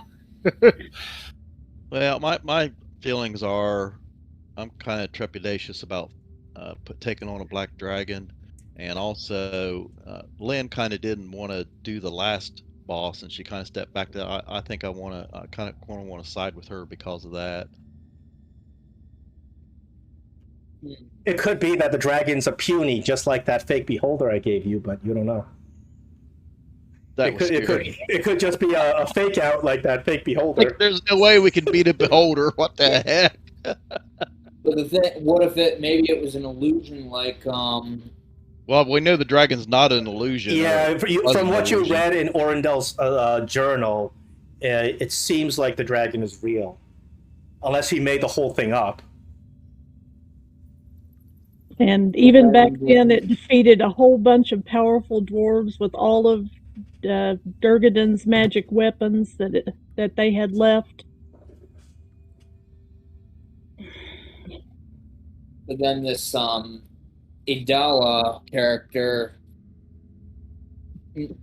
was the only person I can think of that would have casted Animate Dead, unless the orcs or might have had a a necromancer on their You, team. you come to the realization that this Odala character was so powerful that you didn't really have even quite a chance of fighting her.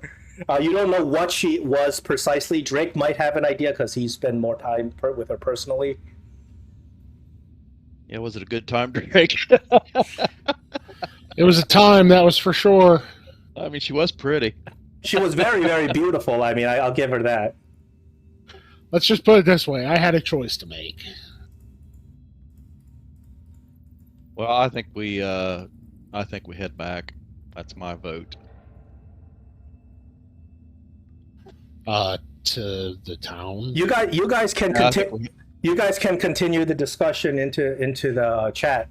You know, I don't think we can. We're not going to be able to have another game until the 9th of September. So you guys have really? plenty Wow. of time to make your decision on whether or not you want to fight this thing. Try not to spoil it for the other group, though. Okay. Yeah. Just be like, yeah, we should make that decision to fight the thing or whatever. Yeah. I think you're good. I think that you guys will make the right decision, and even if you make the wrong decision, things will turn out okay. Even if you all die, things will turn out okay because a new set of characters will come in. Will come and complete your quest.